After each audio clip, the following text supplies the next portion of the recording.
Warning, the following podcast contains spoilers. So if you don't want to know that a severed head tries to go down on Barbara Crampton, stop listening now.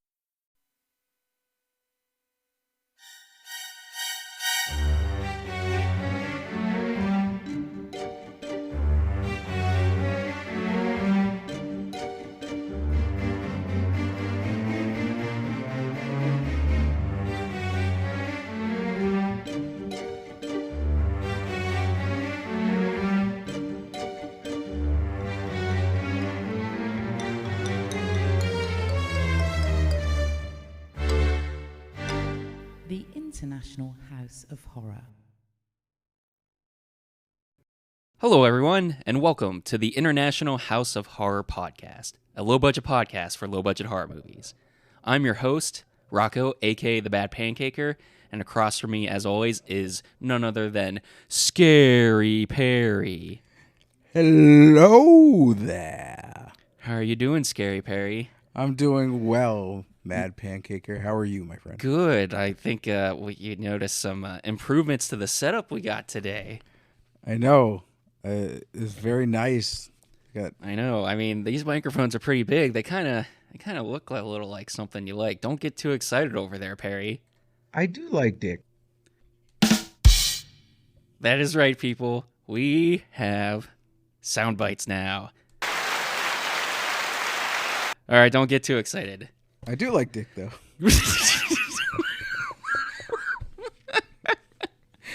Oh, man. Now I have to soundbite that one, too. We don't got a lot of space on this damn table to eat. That is true.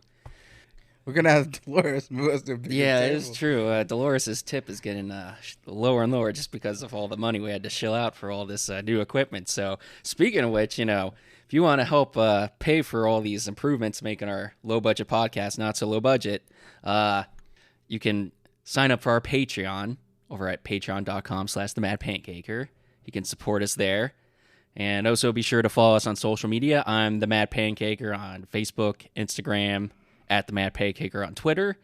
And with these new improvements, you can go to, well, you can also listen to the podcast there, but you can go to, I think it's anchor.fm/themadpancaker, and now you can leave us voicemails. Really? So yeah, and we can play them on the setup here. So that way, you can drop us a line and leave us a message. Maybe, where do you think we put the fan messages? Do you think we put them on the end of hotcakes? Yeah, we'll find a room for that. I don't want to quite do them at the end of the review because that's when we're wrapping up.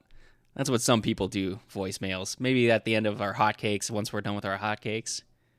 Yeah. So, speaking of hotcakes, we're not getting any hotcakes from that fucking bitch Dolores. We gotta be careful she doesn't spill fucking Pepsi all over this. Like last time, somebody spilled their Pepsi Nitro and never cleaned it up over on the table. That there. stuff is dangerous. I think There Dolores, should be a warning on Dolores shook it up on you. that. I shook it up like 30 minutes prior. Like accidentally. Not like a big Anyways, shake. All right, This good. isn't a beverage podcast. This is a horror podcast. So, all right. So, It isn't? no, it isn't. So, let's dive into our hotcakes. Ooh, So, hot cakes. You got to get the sound effect for that. yeah, we'll have to get some. Well, we're working on, spoiler alert, not that there isn't going to be another spoiler alert for this episode.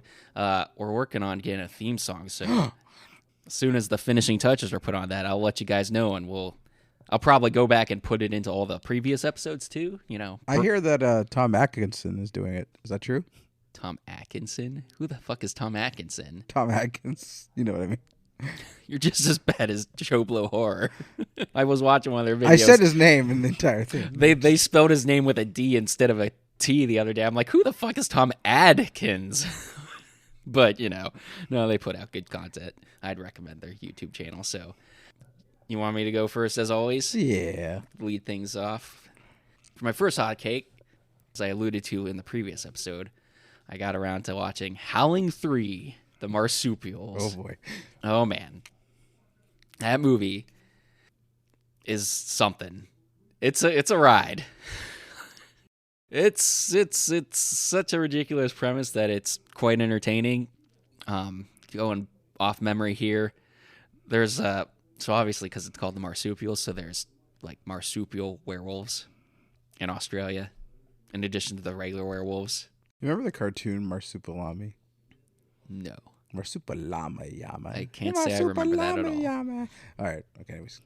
Yeah, it gets really ridiculous too. And then like in the middle part or like towards the middle later part of the movie, it's like no longer like this weird werewolf movie. It's just really weird, but it's pretty fun. I forget what I said on Facebook about it when I posted my like short little snippet about it. If like I said something about if Howling 2 like if the franchise went off the rails at Howling 2 with the Howling 3 it went off the rails over the cliff and fucking exploded in a fireball. But man, what a ride. That's pretty much how I feel about this. It gets really weird because then like werewolves like by the end of it are now accepted by society. It's so weird. This is very strange. It is very weird. I recommend watching it though. If I had to give a pancake to it, it's probably one of those 3s. You know, it's a fun little romp. 3, maybe 3.5, depending on how much you like the ridiculousness of it. So, you got a hot cake over there? No, of course you don't, because fucking Dolores hasn't brought them. I'm waiting for it. You're waiting for it? You only have one?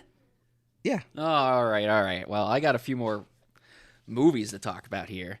But before I get into my acquisitions for this episode, so I also watched on Tubi again. This is how I watch most of these things because, you know, it's free. That's my price point, except when I'm actually buying the shit. So I watched The Willies, which I Did believe, it give you the willies? not quite. It was enjoyable, though. Fun little film starring... Does it star Sean Astin?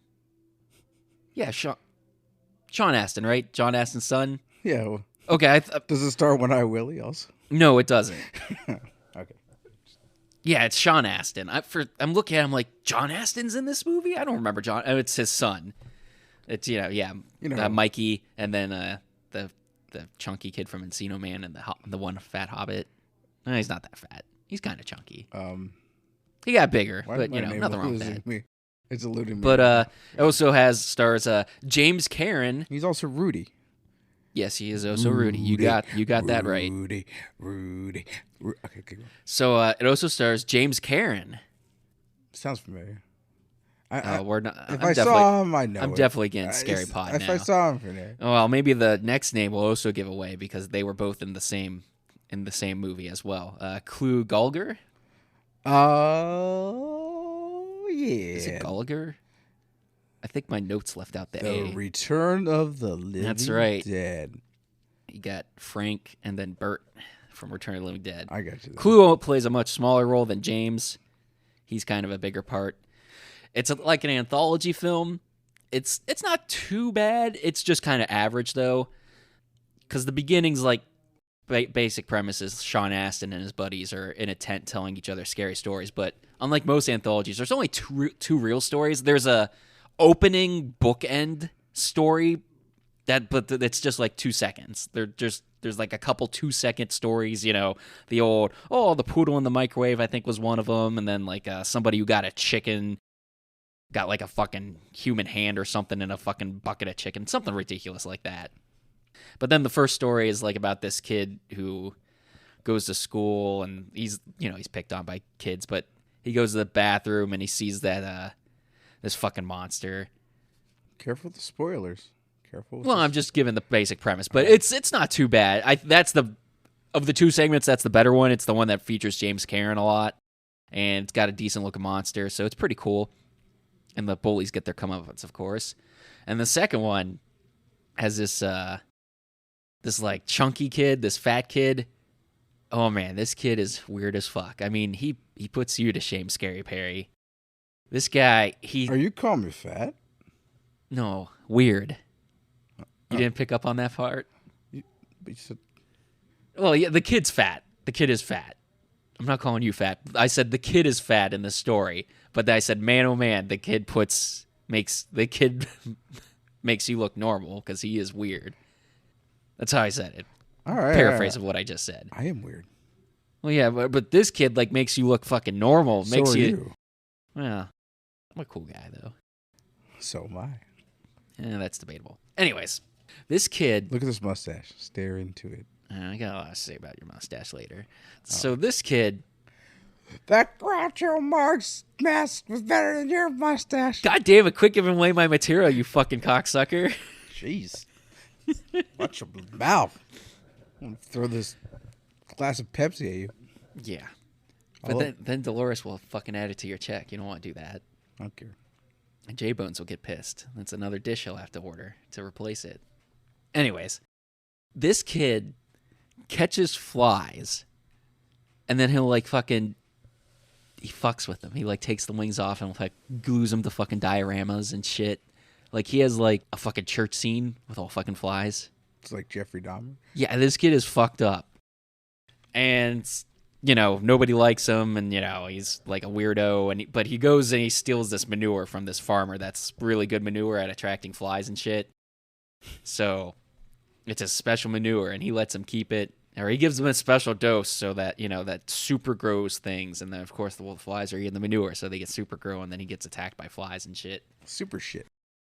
And then the bookend segment with the kids back at the counselors, James Cairn comes back, and it's a nice little send-off. Like the second segment's weird, but it's not as good as the first one, but it's still kind of funny watching this weird fat kid.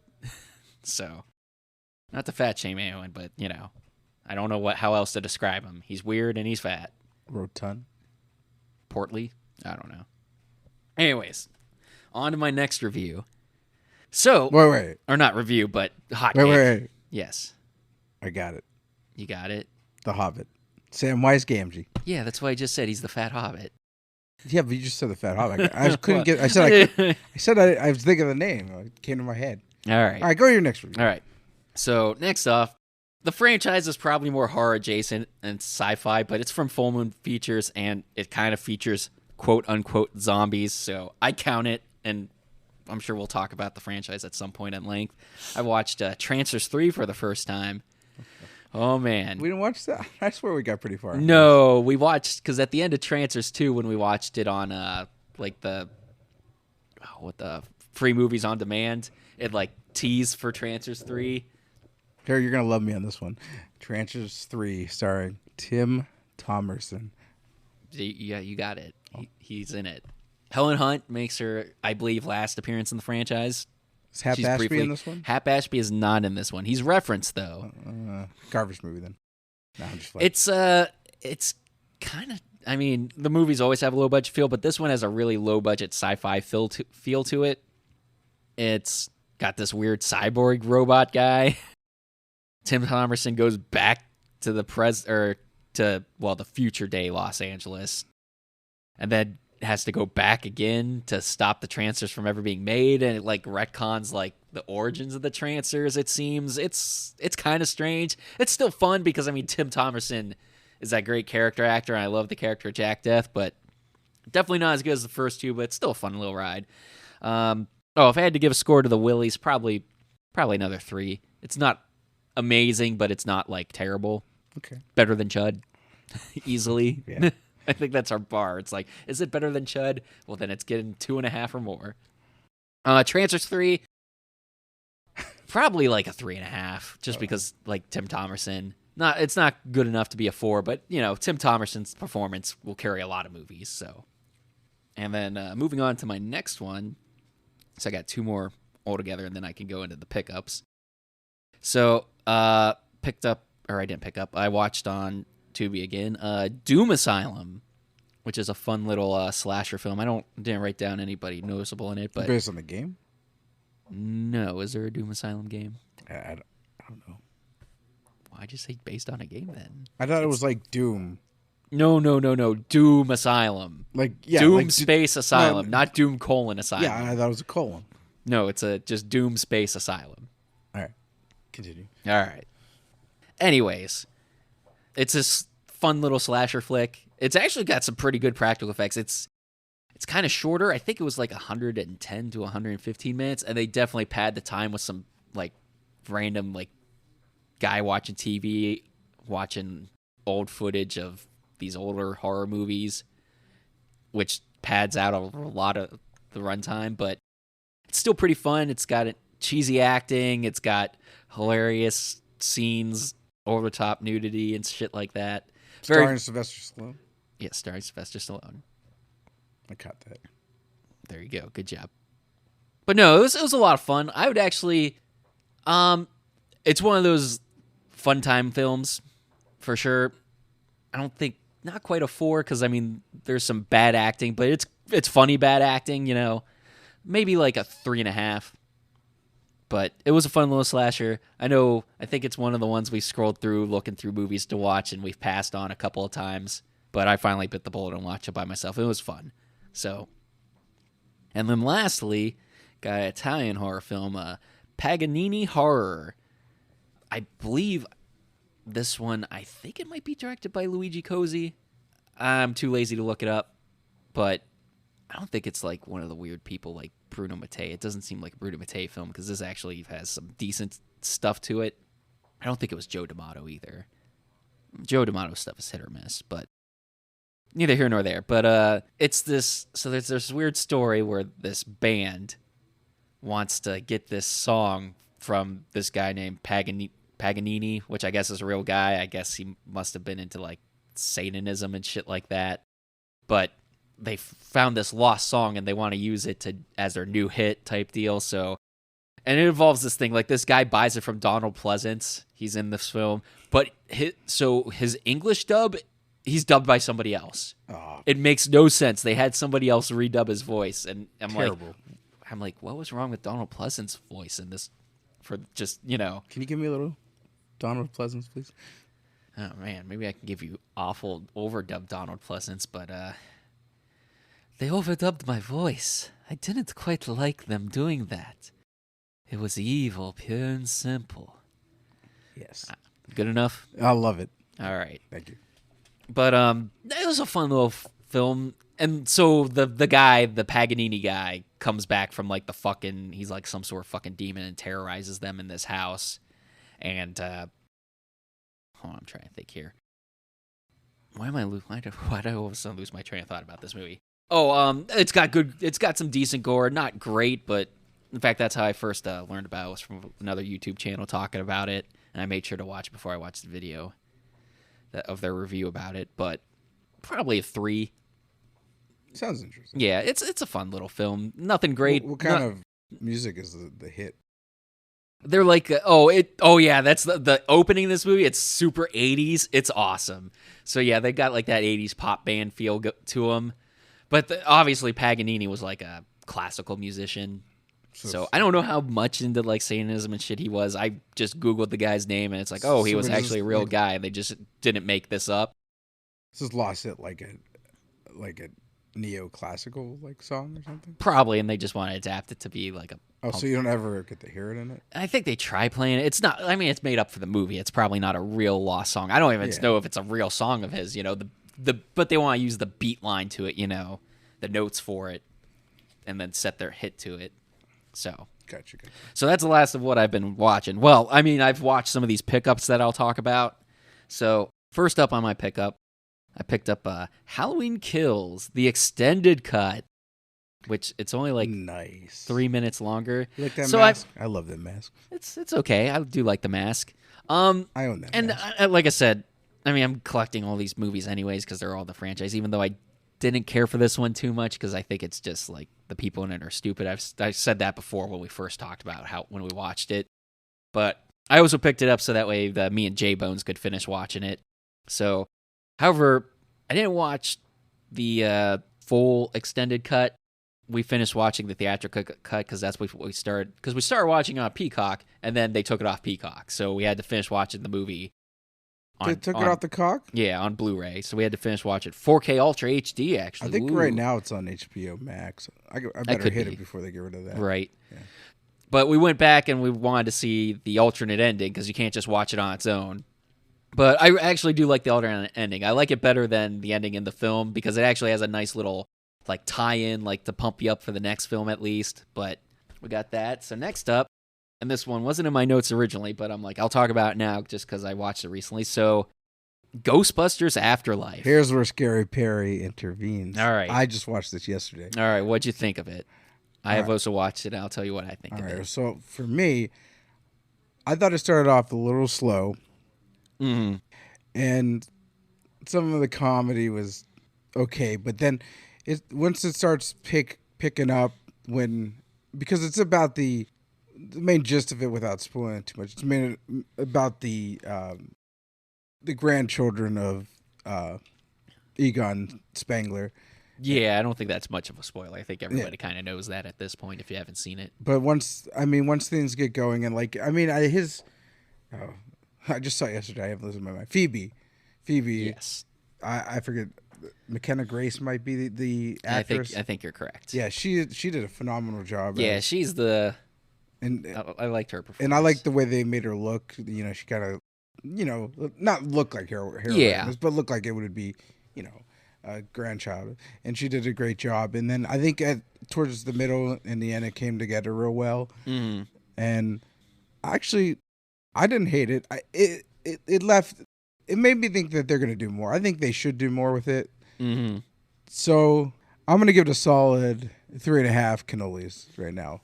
I forget what I told my brother I gave it, but so it's interesting because I still feel like the send off, the passing the torch should have been to like some college age kids that, a little bit more mature, could have done a little bit more with it, and you could have stuck to the humor of Ghostbusters, like the comedy, the horror comedy elements.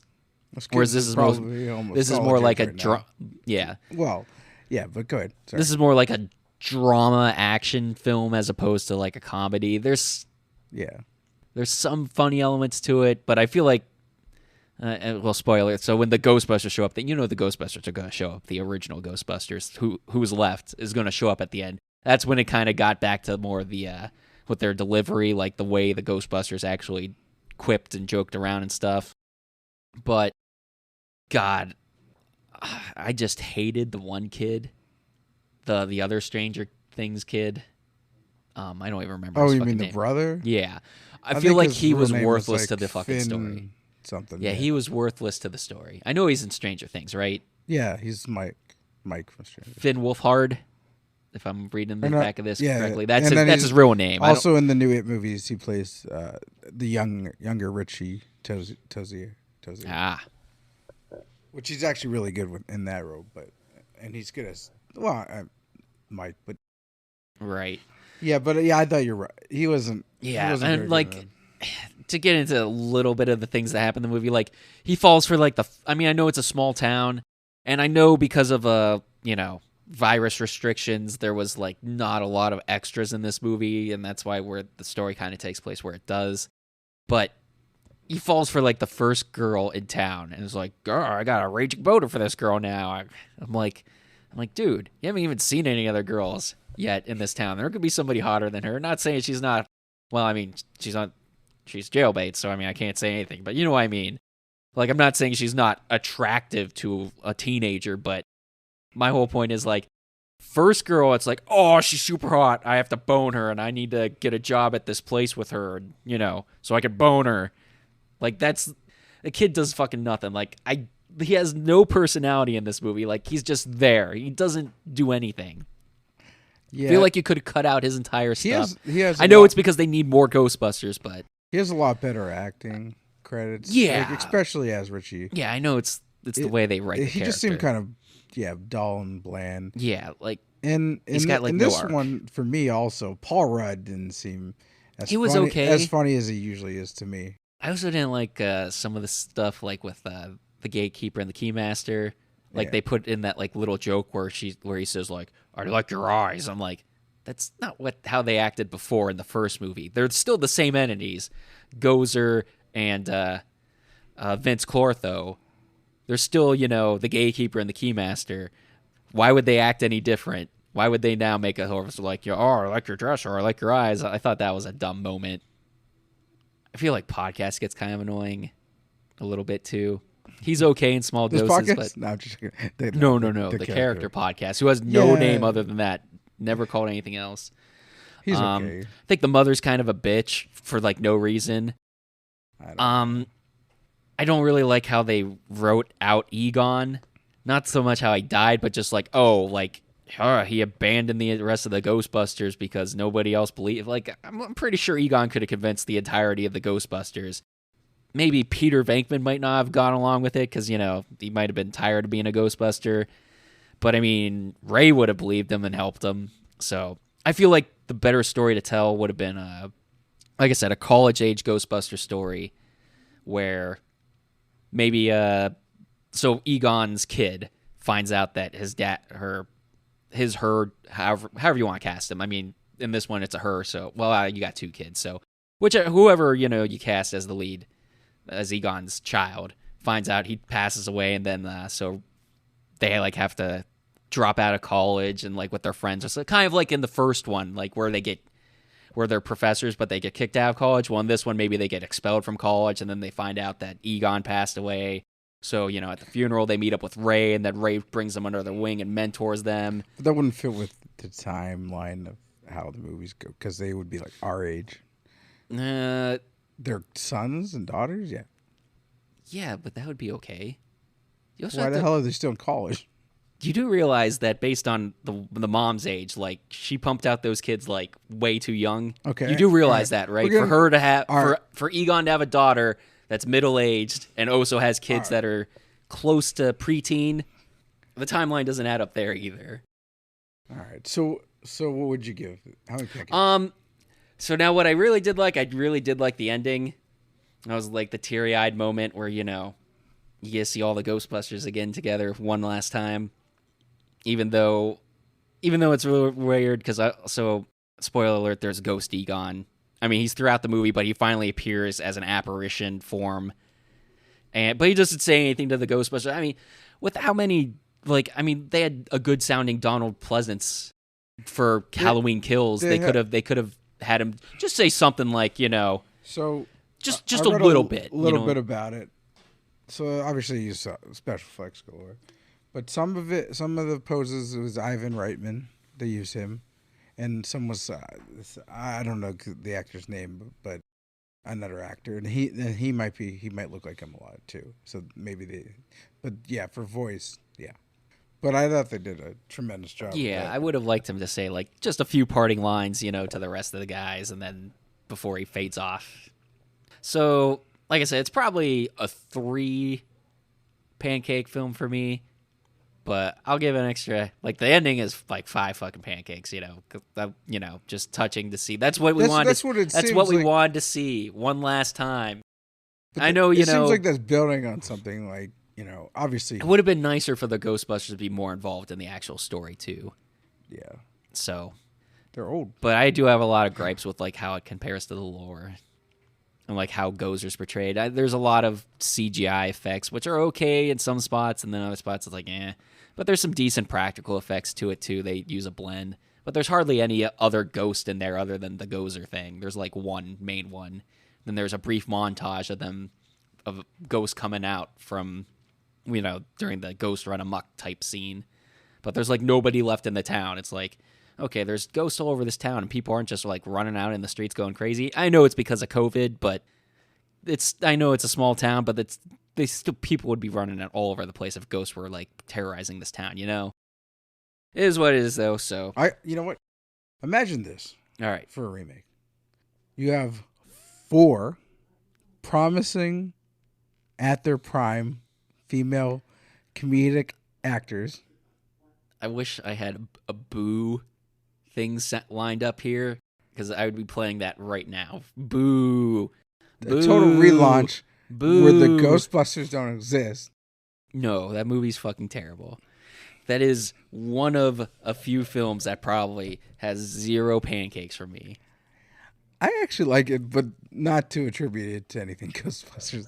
All right, well, our hotcakes are going on too long, so we got to get through this. So, rapid fire hotcakes. Moving on, Ghostbusters, we're done with that. All right, so Resident Evil, Infinite Darkness, not to be confused with Welcome to Raccoon City, rating. which is mediocre. So this is the Netflix show series. Pretty fun. The character models are pretty truthful for the game, or faithful to the game. I enjoyed it. It's not like super great, but it's got a nice little kind of self-contained story that kind of connects to the other stories. Probably like 3.5 to 4, something in there. 4 is like a classic though, so probably 3.5. It's solid. If you've seen some of the other CGI Resident Evil movies, it's along those lines. I mean, this is episodic, so it's like 4 episodes, but pretty fun overall. So Check it out. yep, check it out. So, all right, next up. What do we got? Next up, we got Psychos in Love, Ooh, look at that. which filmed by Gorman Bechard, and this is a Vinegar Syndrome release. So I first watched this on Amazon Prime back in the day. And like I was scrolling through, it's been on my watch later list just based on the description. I'm like, trying to figure out what movie to watch. I'm like, what the hell? I'll watch this, and it is a hilarious horror romantic comedy. It's very low budget. It's clearly a passion project. You could tell the cast and crew are having a lot of fun. It's kind of in like this sort of pseudo, almost documentary format. Like, they're being almost like reality TV, like they're filming them for this thing in some parts. But it's very tongue-in-cheek. It's self-aware, breaks the fourth wall a couple of times. It's hilarious. I love it. Unlike Grapes, which I hate Grapes. Oh, let me see if I can do the whole line. I'm not going to try it, but yeah. I love this movie. It's very, like I said, you could tell they had a lot of fun making it, and they put a lot of passion into it, even though it's very low budget. So I give it definitely, that's why I picked it up. I needed to get free shipping, so I'm like, what can I throw in for free shipping that I don't have that I really want, but I can't watch anymore because I don't think it's on Prime or streaming anywhere. So Psychos in Love. So easily 4 pancakes. I could probably maybe even go higher, but. What do we got next? Next up, we got, and this was another one of those free shipping type deals where I needed to get free shipping on Amazon. We got Death Spa. And also because I couldn't find it streaming anywhere. You could just get Amazon Prime. I don't think it's on Amazon Prime anymore. No. Subscribe to Prime service. Oh, well, fuck that, All right. Anyways. I'm not spending more money. Jeff Bezos has enough money. He ain't getting any more of my money. Continue with the Death Spa. So, Death Spa. So, I first watched this on Amazon Prime when it was on there back in the day. With who? I actually first watched it by myself. And then I'm like, this movie's fucking amazing. We got to watch it. So then me, you, and J-Bones watched it, and you guys didn't like it.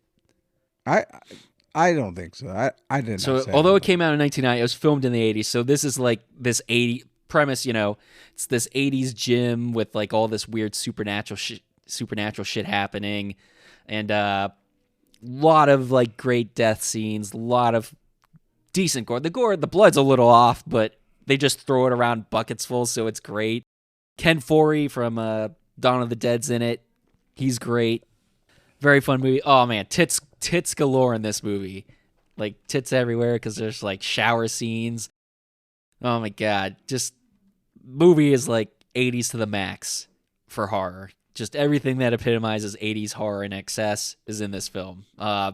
Easily 4.5. In Excess is in the film? The band? I mean, no, but I mean that would definitely make it 80s, right? Yeah. Easily 4.5 pancakes. This could be a 5 pancaker just for how fun it is. I think you're wrong. Not 5 syrup. I remember liking that movie. No, you hated it at first, and then the more you thought about it, you warmed up to it. It's like, yeah, that movie's actually pretty good. I didn't hate it. I think you're wrong. So you and John were ragging on it. You J-Bones were ragging. You don't remember? How do you? It's been decades, literally decades. We saw this when we were 4 years old. All right, go ahead. What? What's next? We didn't see it when we were 4. I'm just joking. All right, so next, these are some pickups I picked up from the exchange because I had a couple of gift cards from a buddy of mine. So finally got around to going out to the exchange, and then So first up, and now I guess I'm committed to getting the entire collection, but I picked up Scream Factory's 4K collector's edition of Halloween, so I finally updated my copy of Halloween. 1979? Yes, the original Halloween. I should, because there are 3 movies with the name Halloween. Looks cool. The cover looks cool. Counting Rob Zombies. So yeah, they redid all the covers to these, so I haven't seen any of the other, and the only reason I got it was, like I said, I know it's new enough that it's probably in good condition, even though it was used, I think. Oh yeah, it's very nice. Yeah, so now I guess I'm committed to getting the rest of them on 4K, which the only ones I don't own 4 or 5, and I don't own the theatrical cut of 6. All you need is 3. I don't own H2O or Resurrection either, but I have 1, 2, 3. I do have the producer's cut of Part 6, and then obviously I have I actually don't have 2018 Halloween, but I did. Like I said, I picked up Halloween Kills so I could finish watching it with J-Bone. So next up we have another film that I'm like, oh, what the hell? I got the things. Let me add it to the collection. I got Maniac, which is who directed this? William Lustig. So he directed Maniac Cop, of course. Special effects by Tom Savini. Most famously, there's a scene where Tom Savini gets his head blown off by a shotgun, so he created an effect to blow up his own head, which is kind of cool. Stars Joe Spinell. I like how the back of this says, of Rocky and the Godfather fame. He's kind of a bit player in those, but if you know anything about Joe Spinell, he's got a fucking amazing mustache. Better than Scary Perry's mustache. I'm going to jump this table. You see this butter knife? It's going Dude, places. A, butter knives aren't sharp, and B, they're especially dull as fuck. You know what? They can't fucking Dolores, upgrade anything. I need a knife. A steak knife. Dude, those things are dull as fuck. They can't even cut like fucking skin, let alone through bone. You know what? I'll go talk to J-Bones. He'll give me But some. so this is a fun little slasher film. Joe Spinell is phenomenal in it. How many pancakes? Great special effects. Probably at least 4, probably 4.5. I mean, this could also be a 5 pancaker. Maybe not with syrup, but it's in that 4 to 5 range for sure. Just based on the special effects alone, and Joe Spinell, great character actor. I love his performances and stuff. And last but not least, and so this one's actually a DVD. I've been trying to move away from buying DVDs just because it's like, there's always a Blu-ray, the better quality. But I actually checked later on, and this movie has not come out on Blu-ray yet. And actually, this DVD can be very pricey, especially in the package. I think on Amazon it was $37. I got for $25, well, plus whatever I spent on gift card at the exchange, which was pretty damn good deal considering used cheapest on Amazon was $37. Mikhail Suave's Cemetery Man, which, wow. All I could say about this is, so this film is kind of like the swan song of Italian horror. It's kind of like the last great Italian horror film because by the time this movie came out in the 90s, the Italian horror movement was kind of dead. Like the boom had passed, kind of like with everything else. Like there's booms, with Westerns and everything, there's always a big boom and then like they kind of pass and move on and something else becomes popular. So, and I've always been impressed with Mikhail Suave's work, but this is also a movie that will make you think too. But it is phenomenal. Just the imagery, the special effects, the weird story it tells. Like I said, it makes you think, and I'm not even sure what to think about it. It just, is that amazing. There's even some good titties in there, so easily 5 pancakes covered in syrup. Oh, slammed that down a little too loud there, picked up on the mic. But it's a phenomenal film. It's amazing. It's definitely a must-watch if you're a fan of horror. Oh, I do have one more hotcake, and another plug that isn't a plug, but so you like your board games, don't you, Perry? I love board All games. right. I kickstarted a board game about slasher films called Final Girl, and this is their series 2, but I don't have the first series, so I picked them both up. Still in production, I think. So they're doing it kind of like you can either get all at once or you can split it up because Series 1 already exists, so they just got to make more of it. So I'm getting it in 2 shipments. So the first one should come this summer, and then the second one later, probably in the winter. Cool. Maybe even early next year. Just you can never lock down times on these Kickstarters. Delays happen, but obviously basic premise, Final Girl, you're playing, and the interesting thing is it's a solo game, which I was like, solo games are kind of like. Playing with myself. Do I really want to be playing with myself? Hey-o. You do it a lot. I mean, What? I know what you like to do. No, I do like dick. Oh, man. Where's my button board? You don't get a button board. Sorry. I will. I'm putting that Yeah, next that's what happens when you're the co-host. You're not the host. You're just the co-host. You don't get those privileges. time. Sorry, the buddy. co-host with the button board. No. This guy does not know what a podcast is. Anyways, so it looks interesting. I've heard good things about it. It's a very popular, one of the most, I think it is the highest funded solo board game in Kickstarter history. So I'm looking forward to that. And you could probably also play it as a team. Like, you get a buddy together. It's like, all right, what do you think we should do? And then you guys do it together. So, it doesn't have to be solo. But the thing is, you only control one character going around doing stuff. Yeah. As opposed to like everybody would control a character. So I'm looking forward to that. I'll give a review once I get it in my hands. So, all right. Now, Jesus Christ, we took a long time on those hotcakes. To be fair, I've been piling them up because, we haven't recorded in a while, so I can't spread them out as much because we've had this hiatus of a couple of months. So nobody's fault, just the way it was. So I kept writing down things for hotcakes, and well, here we are. All right, so now we can get to our main event here. So we have the 1980 slasher film Terror Train. So this is it's a Canadian film, so this is one of those infamous like Canucksploitation films that went to Canada because of tax breaks and stuff like that. I'm assuming that's why, because I know Canada was big for tax breaks for films back in the day. So it's directed by Roger Spottiswoode, and just randomly enough, I saw like some random like old school trailer for Turner and Hooch, and found out, and then saw like at the end it said the director. I'm like, oh, Roger Spottiswoode, I know that guy. He directed Terror Train, so I'm sure he's done some other stuff, but that was just a weird coincidence. I saw that, and then I'm like, oh, okay. Was it Turner and Hooch? Yeah. Yeah, okay. He also did Stop or My Mom wait. Will Shoot. Did he? Oh, man. And then he did the second Pierce Bronson James Bond vehicle, Tomorrow Never Dies. Oh, okay. So there you go. Yeah, he's got some good credits to his name. Not Stop or My Mom Will Shoot. I respect the one screenwriter for that, Blake Snyder, who wrote the book Save the Cat, which is a very good book about writing screenplays.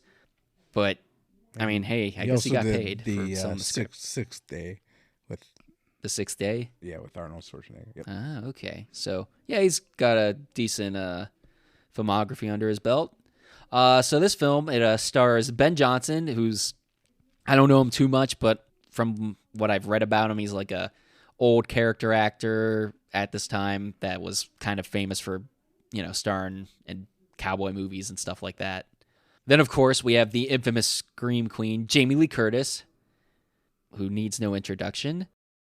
Hart Bochner? I don't know who he plays. Was he Doc? Yeah, he was Doc. That's what I thought. I don't know what else he's been in, though, but I put him down because he was kind of highly billed. He was in the remake of Carrie. Oh, he's in Die Hard. I don't know if he's the cocaine guy from Die Hard. He might be he might be the cocaine guy from Die Hard. I know who you're talking about. All right, well, we'll keep moving on while you're looking that up. So then we got, of course, David Copperfield, the magician. Then we have Vanity. But here she's actually credited as Dee Dee Winters. She didn't go by Vanity in this. So I can't confirm he is the cocaine guy. He is the cocaine guy? From wow, that's pretty cool. Die Hard. That's one reason I like watching all these movies. Like, you learn about all these like little actors and he's like, hey, I know that guy. I saw him in this other film. Like Clayton Ronner is a big one for me. Like once I saw him in well, I won't spoil it because we might be reviewing that film next. But once I saw him in one film, then all of a sudden I'm like, hey, this movie says it stars Clayton Ronner. I know that guy. He was in this movie. So I love as I delve deeper into all these lesser seen horror movies, learning about some of these lesser known actors that starred in a lot of these things. All right, so Terror Train. So it opens to this bonfire party, and we got some kicking music going on, and it's a New Year's Eve party. So there's a big banner for a frat displayed. I think it's Sigma Phi Omega, and it says Happy New Year on it. So it's New Year's, and we cut around the CR players. This group of college friends, including Jamie Lee Curtis. And so we see the big party, the people at the party, they take the banner and they throw it onto the bonfire, presumably at midnight to celebrate the new year, so they light the banner on fire. So this one group of guys are huddled around, and they're our main characters. So one points to Jamie Lee across the party and says, there she is, and this is Doc, and he's pointing to her because he asked the one buddy, Kenny, if he Doc asks Kenny what she sees in him, because like Kenny and Jamie Lee are gonna hook up here in a second, and Ed, the who's the funny guy, pranks. They're all kind of pranksters. They all play pranks on each other, but Ed's kind of like the comic relief guy. He says, "Women are strange, Doctor, very strange," in some sort of weird accent. Yeah, Like it's kind of like a German. Yeah. Like I don't know what he's going for. Like I feel like that's a famous like accent from something that he's doing impersonation. I feel like a Family Guy also made this reference where Peter Griffin once said, "Very interesting, but stupid."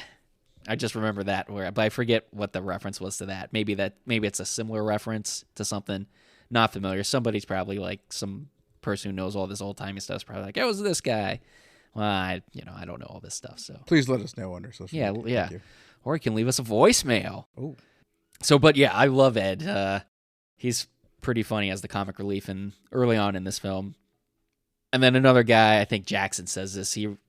He remarks that maybe it's because he's the sensitive type. Yeah, we find out Kenny might be a little too sensitive. So Jamie, and her name's Elena, she walks away, and they encourage Kenny to go follow her. So he goes, and the guys follow. So still outside, a random frat guy tells another, I think it might be the future class president. It looks like the future class president. yeah, But I think it's him. Yeah. that he has to get laid tonight in order to take off his beanie hat. Because so essentially all the virgins have this beanie hat on. And Kenny also sports the same hat. As I call it, the virgin beanie of shame. I'm like, that was really nice of these guys to hook him up with Jamie Lee Curtis. I mean, I don't know who Perry has tried to hook me up with. No? Oh, man. So you were supposed to, like, counter. It's like, who have you tried to hook me up with? I'm like, I tried to hook you up with Dolores. You're giving me that look like, man, you ruined that pet punchline. I even had it in the notes to rebuttal with Dolores when you complained about. I totally misjudged what you were going to do there. What? Huh? What? What have you done for me? You have the I buttons. hooked you up with Dolores. Yeah, well, get out of here. I don't get no buttons. I don't get no shiny objects. I can't have nice things, Rocco. Well, it is what it is. What are you going to do? That's why my name comes first on the podcast. Uh-huh. All right. Anyways, so Ed also has the same beanie. I'm just like, how come the guys aren't giving him any flack over being a virgin? I don't know. Kind of strange. So Doc goes to shake, I think it's Ed's hand, but I put down Kenny's hand. But he uses a severed hand of a corpse. I'm like, what a prankster. But I think it might be Kenny. I don't know. But the person asks, is it real? And he asks, is the Pope Catholic? Reminds me of the Futurama joke. Is the space Pope reptilian? So back inside, though, Alana, she's getting some second thoughts. But her one girlfriend, Mitchie, encourages her to go through with it. Hold on here for a Sure. second. All right. I believe you own this movie, correct, on Blu-ray? Right. Oh, yeah. So I had to pick it up on Blu-ray because it wasn't streaming anywhere. And then after I picked it up, then it became available on Tubi. Okay. So And the version I got, which I guess it could have been a hotcake pickup, but the version I got was from like Scorpion Releasing. And there is a Shout Factory version, but it's way expensive now. So the quality they have on Tubi, I don't know if it's any better, but No, mine was kind of a poor quality as well. like it was grainy and stuff. Yeah, And- it's not unwatchable, but No, not close to it. But I Excuse mean, me, I open guess a Pepsi. it could be good to give it that Pepsi. old timey Sponsors. film. We stopped. It's a nitro. It's all over you. Anyways, but they could have gave it at this part maybe like a warning or something because all these like flashing light. They're not strobe lights. Like people could have seizures watching this scene going into this frat house. Maybe. These lights are like Mine got better as it went on, like the quality. Like the very beginning and like the opening credits are kind But of fun but it fact, gets though, better. But there's a few like, this- the burn spots. I don't know if it was this scene or the bonfire scene was actually what they filmed last in the movie. Yeah, it kind of makes sense. But I don't know if the inside of the frat house was. right. But anyway, go ahead. All right, back to my notes here. They go into the bedroom, and Jamie asks who is in the bed, and Mitchie tells her not to worry about it. It's some friend of Doc's. I'm like, suspicious there, not telling her what's going on. So Doc sends Kenny upstairs, And Jamie is standing at the bedroom door, and then she ducks inside. And Mitchie is standing kind of at this other alcove/doorway by the stairs, and she motions for Kenny to follow her. Yeah, she like keeps motioning. She's like, go on, get laid, kid. You know, like Rodney Dangerfield. Hey, everybody, we're all going to get laid. Terrible Rodney Dangerfield. I wasn't trying to do it, though. You cannot do a triple Indy, right? Oh, man. I love that. We'll talk about that someday, even though it's not a horror film. Maybe. We'll see. So inside the bedroom, Jamie is peeking out the doorway and runs around to the other side of the bed, behind the bed curtains. And Kenny comes in, and he gets undressed, and he hesitates, but Alana tells him not to be shy because it's her first time, too. I'm like, yeah, that's because she never got any from Ben Tramer. Remember Ben Tramer, people. Remember the life of Ben Tramer. Although maybe he's not dead anymore because of the new continuity. Who knows? Anyways, she tells him to kiss her, so he climbs into the bed. He starts caressing the head of the body on the bed. But it's not Jamie Lee, but instead, the wig comes off and it's a corpse. I'm like, titties? Question mark? Because, I mean, there are titties there. That's why I put titties. I mean, they're... titties? Yeah, like, you know, like it's not sexually arousing. It's just like, ugh. So it falls apart, and I don't know if it has like fake glove arms, like, or if they're real arms and they're just like severed. It kind of looks like they have fake arms, like either gloves or maybe even mannequin arms. I'm just like, did they kill Andrew McCarthy's lover? He's gonna need those arms back. I couldn't make it. I couldn't make See, out. now you know what my punchlines are because I can play the rim shot, even though there should have been one after that Ben Tramer one too. I couldn't really make it out with the quality. It just looked screwed up. Anyways, go ahead. So Kenny, he starts going fucking crazy. Woolie's gone ape shit. I don't have that sound effect yet, people. I will get it.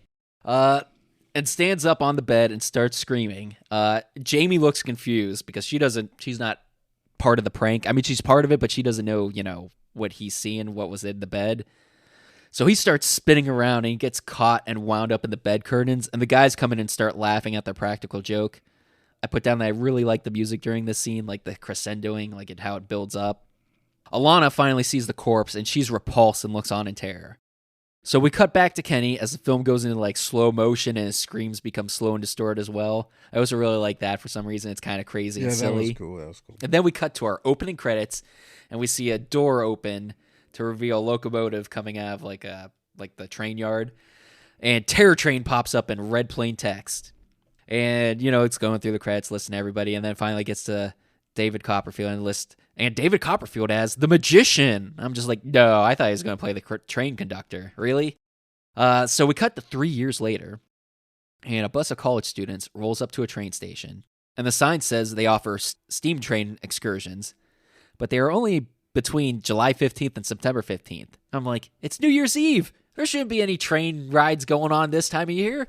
This is a bunch of bullshit. Movie can't even keep up with its continuity. Just, you know, knock that sign down for a little bit. The people who own the train yard won't notice. Just put it back up later. So you see all the students, they're filing out of the bus, and they're all in costume, so it's a New Year's costume party. I think part of that might be because it's so-so. So the premise for Terror Train, for the making of it, not to go too much in the background, because I'm sure you'll probably do that a little bit later, but the premise when they wanted to make this was pretty much to do Halloween on a train. So maybe that's kind of why they went with the costume theme. Yeah, the director, Plus Roger Spottiswoode, right? Yep. Good old Roger S. Anyways, he recently saw, like, within the same week, Halloween and then Silver Streak, and then he had a dream or something, and he told his wife, and he like immediately started writing like a script within like a few hours for this movie, like a 22-page script, and then he got the blessing from Deborah. Yes, I do know that they got the John blessing Carpenter. of both of them, yeah, Deborah, to make it. And Deborah they're like, Howard? hey, go for it. Deborah Hill. Sorry. Yep, that's all right. So yeah, a little sidetrack there to talk about the premise of the film. Also, the costumes play into the killer later on, so we'll get to that. So coming off the bus, Elena's boyfriend, Mo, he covers her eyes and then reveals to her the train. So she hugs him, and he says, "You wouldn't let me buy you a graduation present, so I got you this instead." So she hugs him and says, "I love you." I'm like, apparently ladies are into train rides? I'm like, everyone is really excited for this train ride party. I'm not quite sure why. I mean, trains are okay, but... Yeah. So Ed comes off the bus, and he jokes, "Has anyone seen my girlfriend? She's the one with the big caboose." I'm just like, this guy. I love this guy. So Jackson, he's the black guy. He's the black friend who's in the lizard man suit. He wants to propose a toast. So Ed says, "Ridiculous! That's not toast, my good man." Alluding to him holding the alcohol. I think I'm like, this line is great. He had beer and he threw it to them. I think they dropped it on the grass. Oh, Where I wow. heard it hit, but then you see somebody with beer. Maybe also like a Rocky Horror toast reference, like, and now a toast, and then you're supposed to toss the toast. And Ed says Jackson during the toast, he says, "It's his last big college party." And I'm like, in more ways than one. Wink. So the baggage guy, he unloads a skeleton from the bus external stowage, and Doc hands it to Ed and tells him it's his date. So Doc asks the guy if he wants a joint. And he's holding this box, it's supposed to be a joint inside. So the guy says, "Yeah." So Doc opens the box to reveal it. It's one of those gags. He got his finger in the hole in the box. And there was joints in the box. And then he twitches it. There were joints in the box. Oh, were there? Yeah, there were joints. It's like a cigarette case, I think, kind of, sort of. If I forget.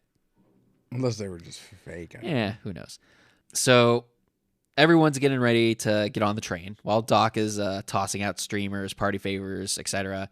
So Ed calls over the conductor, Ben Johnson. He asks him, "Did you say all aboard?" "They can't be bored. I haven't even started." Ed is the best. This guy needed to be in this movie longer.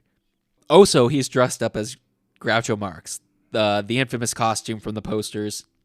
But I think he looks a little bit more like the film critic Gene Shalit. Do you think so? I don't know. You can look up Gene Shalit real quick. Kind of like every time I see it, I'm like, man, it reminds me a lot of Gene Shalit. I'll wait. This guy. This guy. Yeah, I got you. A little. Doesn't he look a little bit like Gene Shalit? Yeah. Both of which have better mustaches than Scary Perry. Man, this was the best investment I ever made. Hey, don't throw a pencil at me. Dolores, this kid's getting rowdy. You're going to have to kick him out of here. So Jackson tells Ed to get on board, but he has to find his date, Pet, before he forgets what she looks like. Make sure I didn't miss anything on this last page.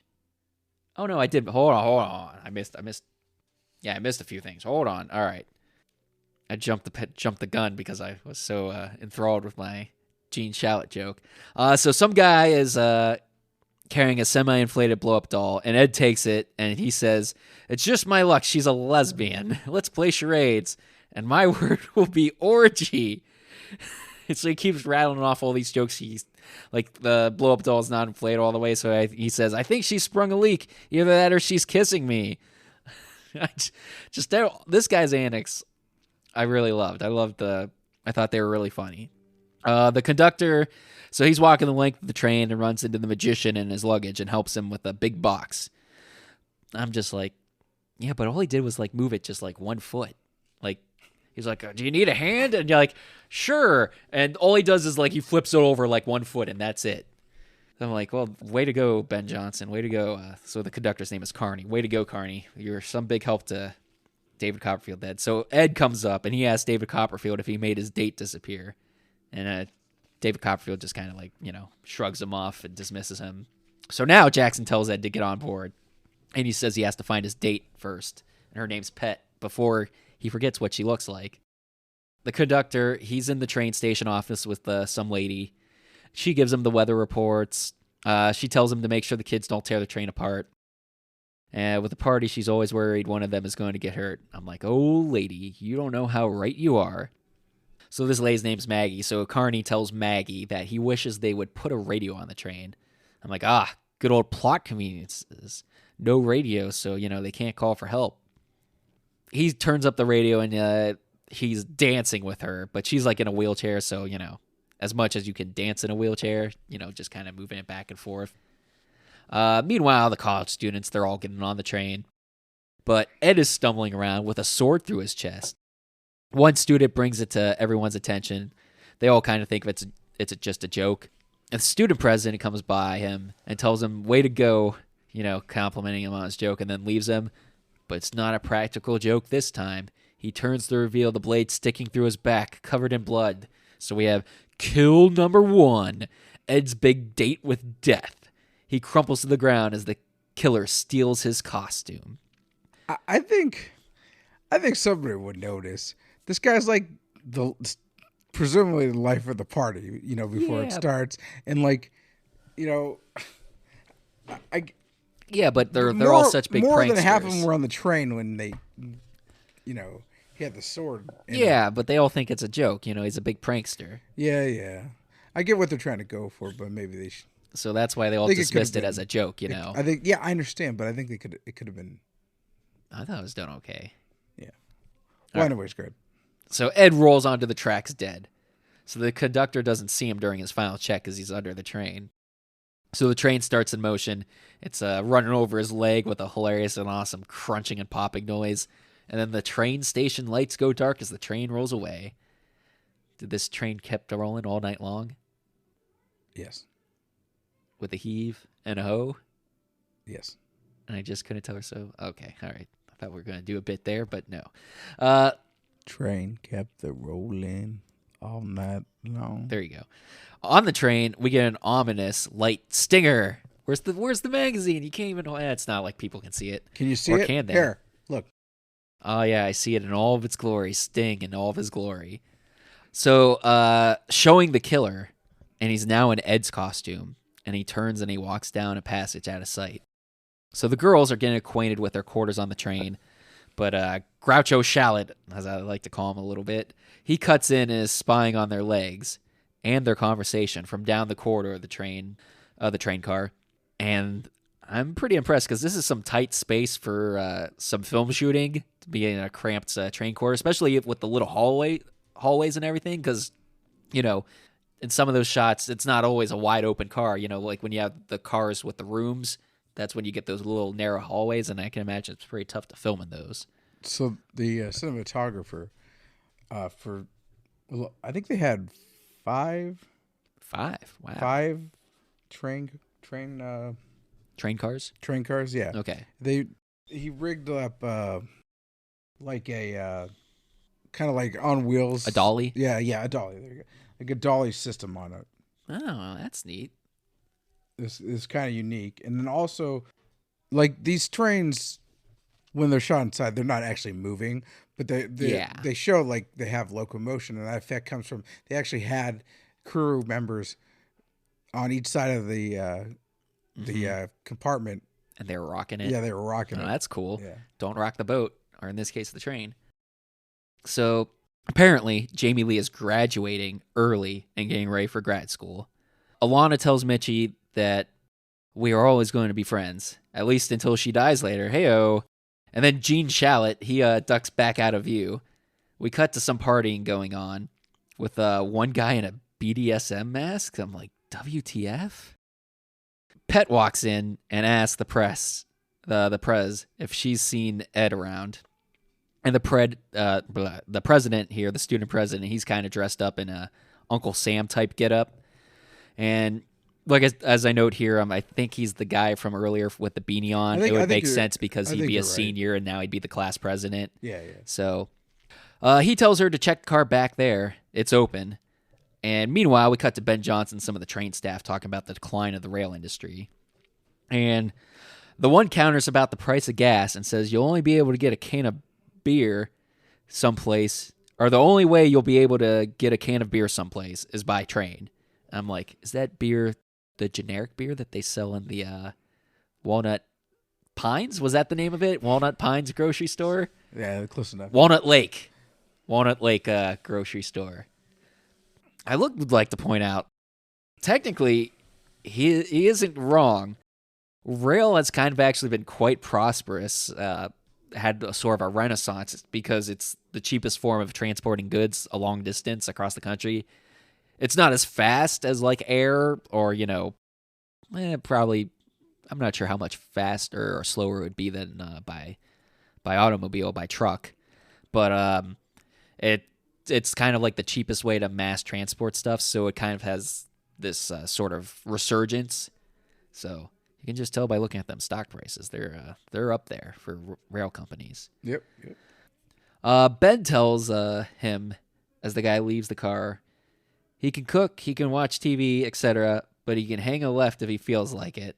I'm just like, as in walk off the train? Like, just hang a left and walk off the train? I'm like, that's kind of a mean thing to say. We cut back to the party, and we got some David Copperfield, and he's peeking. I put in parentheses, not picking. Autocorrect didn't get me this time. Through a curtain at the party, POV style. And through here, we also catch a brief glimpse of Vanity, who's in like this blue, kind of like a gypsy type outfit, sort of, or maybe even like an Arabian style outfit. Kind of reminds me of I forget who the love interest in that Aladdin Disney cartoon is. Jasmine, yeah. Kind of looks kind of similar, dressed like that. Her Vanity's name in this movie is Mary. Yes, I just call her Vanity the whole time. But actually, in the movie, she wasn't credited as Vanity at the time. She was credited as Dee Dee Winters. I said that already back when I was listening to the cast. No, you didn't. I did. I'm leaving. Lars. Oh, that's not the first time you've done that. It's all right. I'm spouting off a lot of stuff and keep going.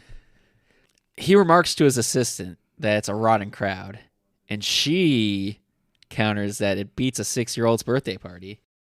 It's a trap. He says he needs it quiet when he performs his illusions.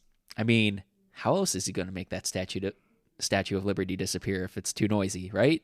Exactly. Did you ever see that when you made the Statue of Liberty disappear? I remember we had it on tape for a while. It's definitely not on any of our tapes anymore. It got recorded over for sure, but I remember seeing it as a kid. I don't remember actually seeing the trick. I just remember seeing like the build up to it and he's talking. So he doesn't think they're going to watch, but the assistant says they will and to go out and perform some close-up magic to warm them up. He replies that he's not ready. I'm just like, well, this is very suspicious. So we cut to another car with some seniors in it, including Doc and Mo as Jackson comes in with some underclassmen, and Doc tells them seniors only. Seniors only car. That's why I refer to it from now on, as the seniors only car.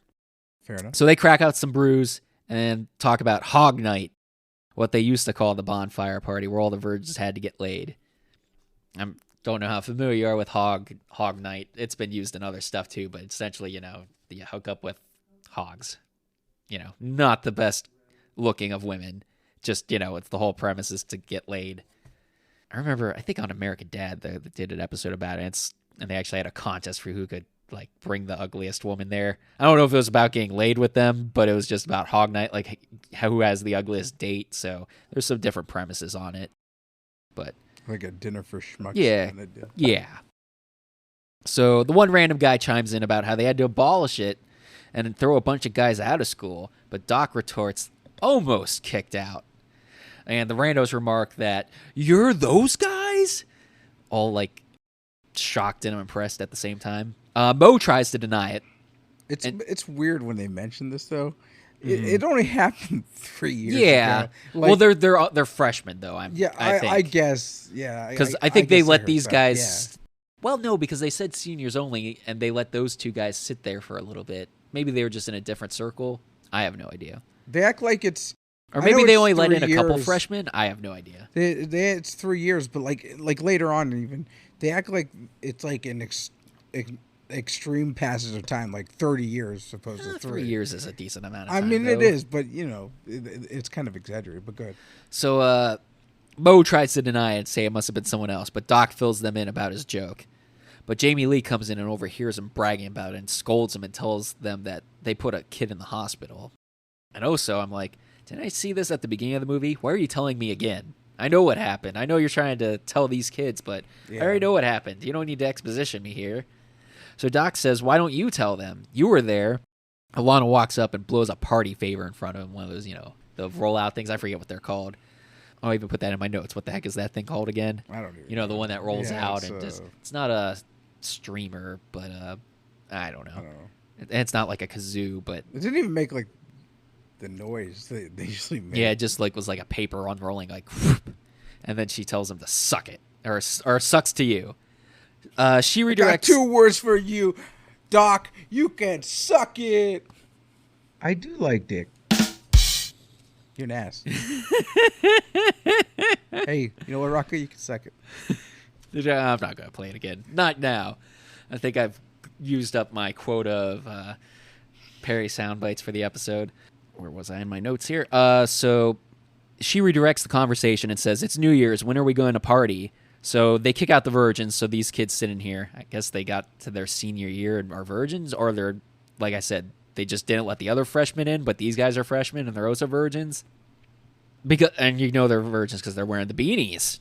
So, but they thank them for the booze because they gave them some bottles of champagne to take. Or no, they gave them some cans of beer. And then after they leave, they bust out the good stuff. They bust out the champagne. But outside, we get some ominous music as Gene Shalit is listening in. So we cut back to the conductor and his crew in the locomotive still talking. They're still talking about the rail industry.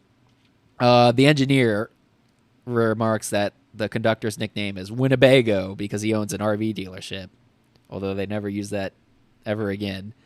He asks him how the business is. He remarks, "How the hell do you think it is? I wouldn't be here if I wasn't up to high noon in inventory."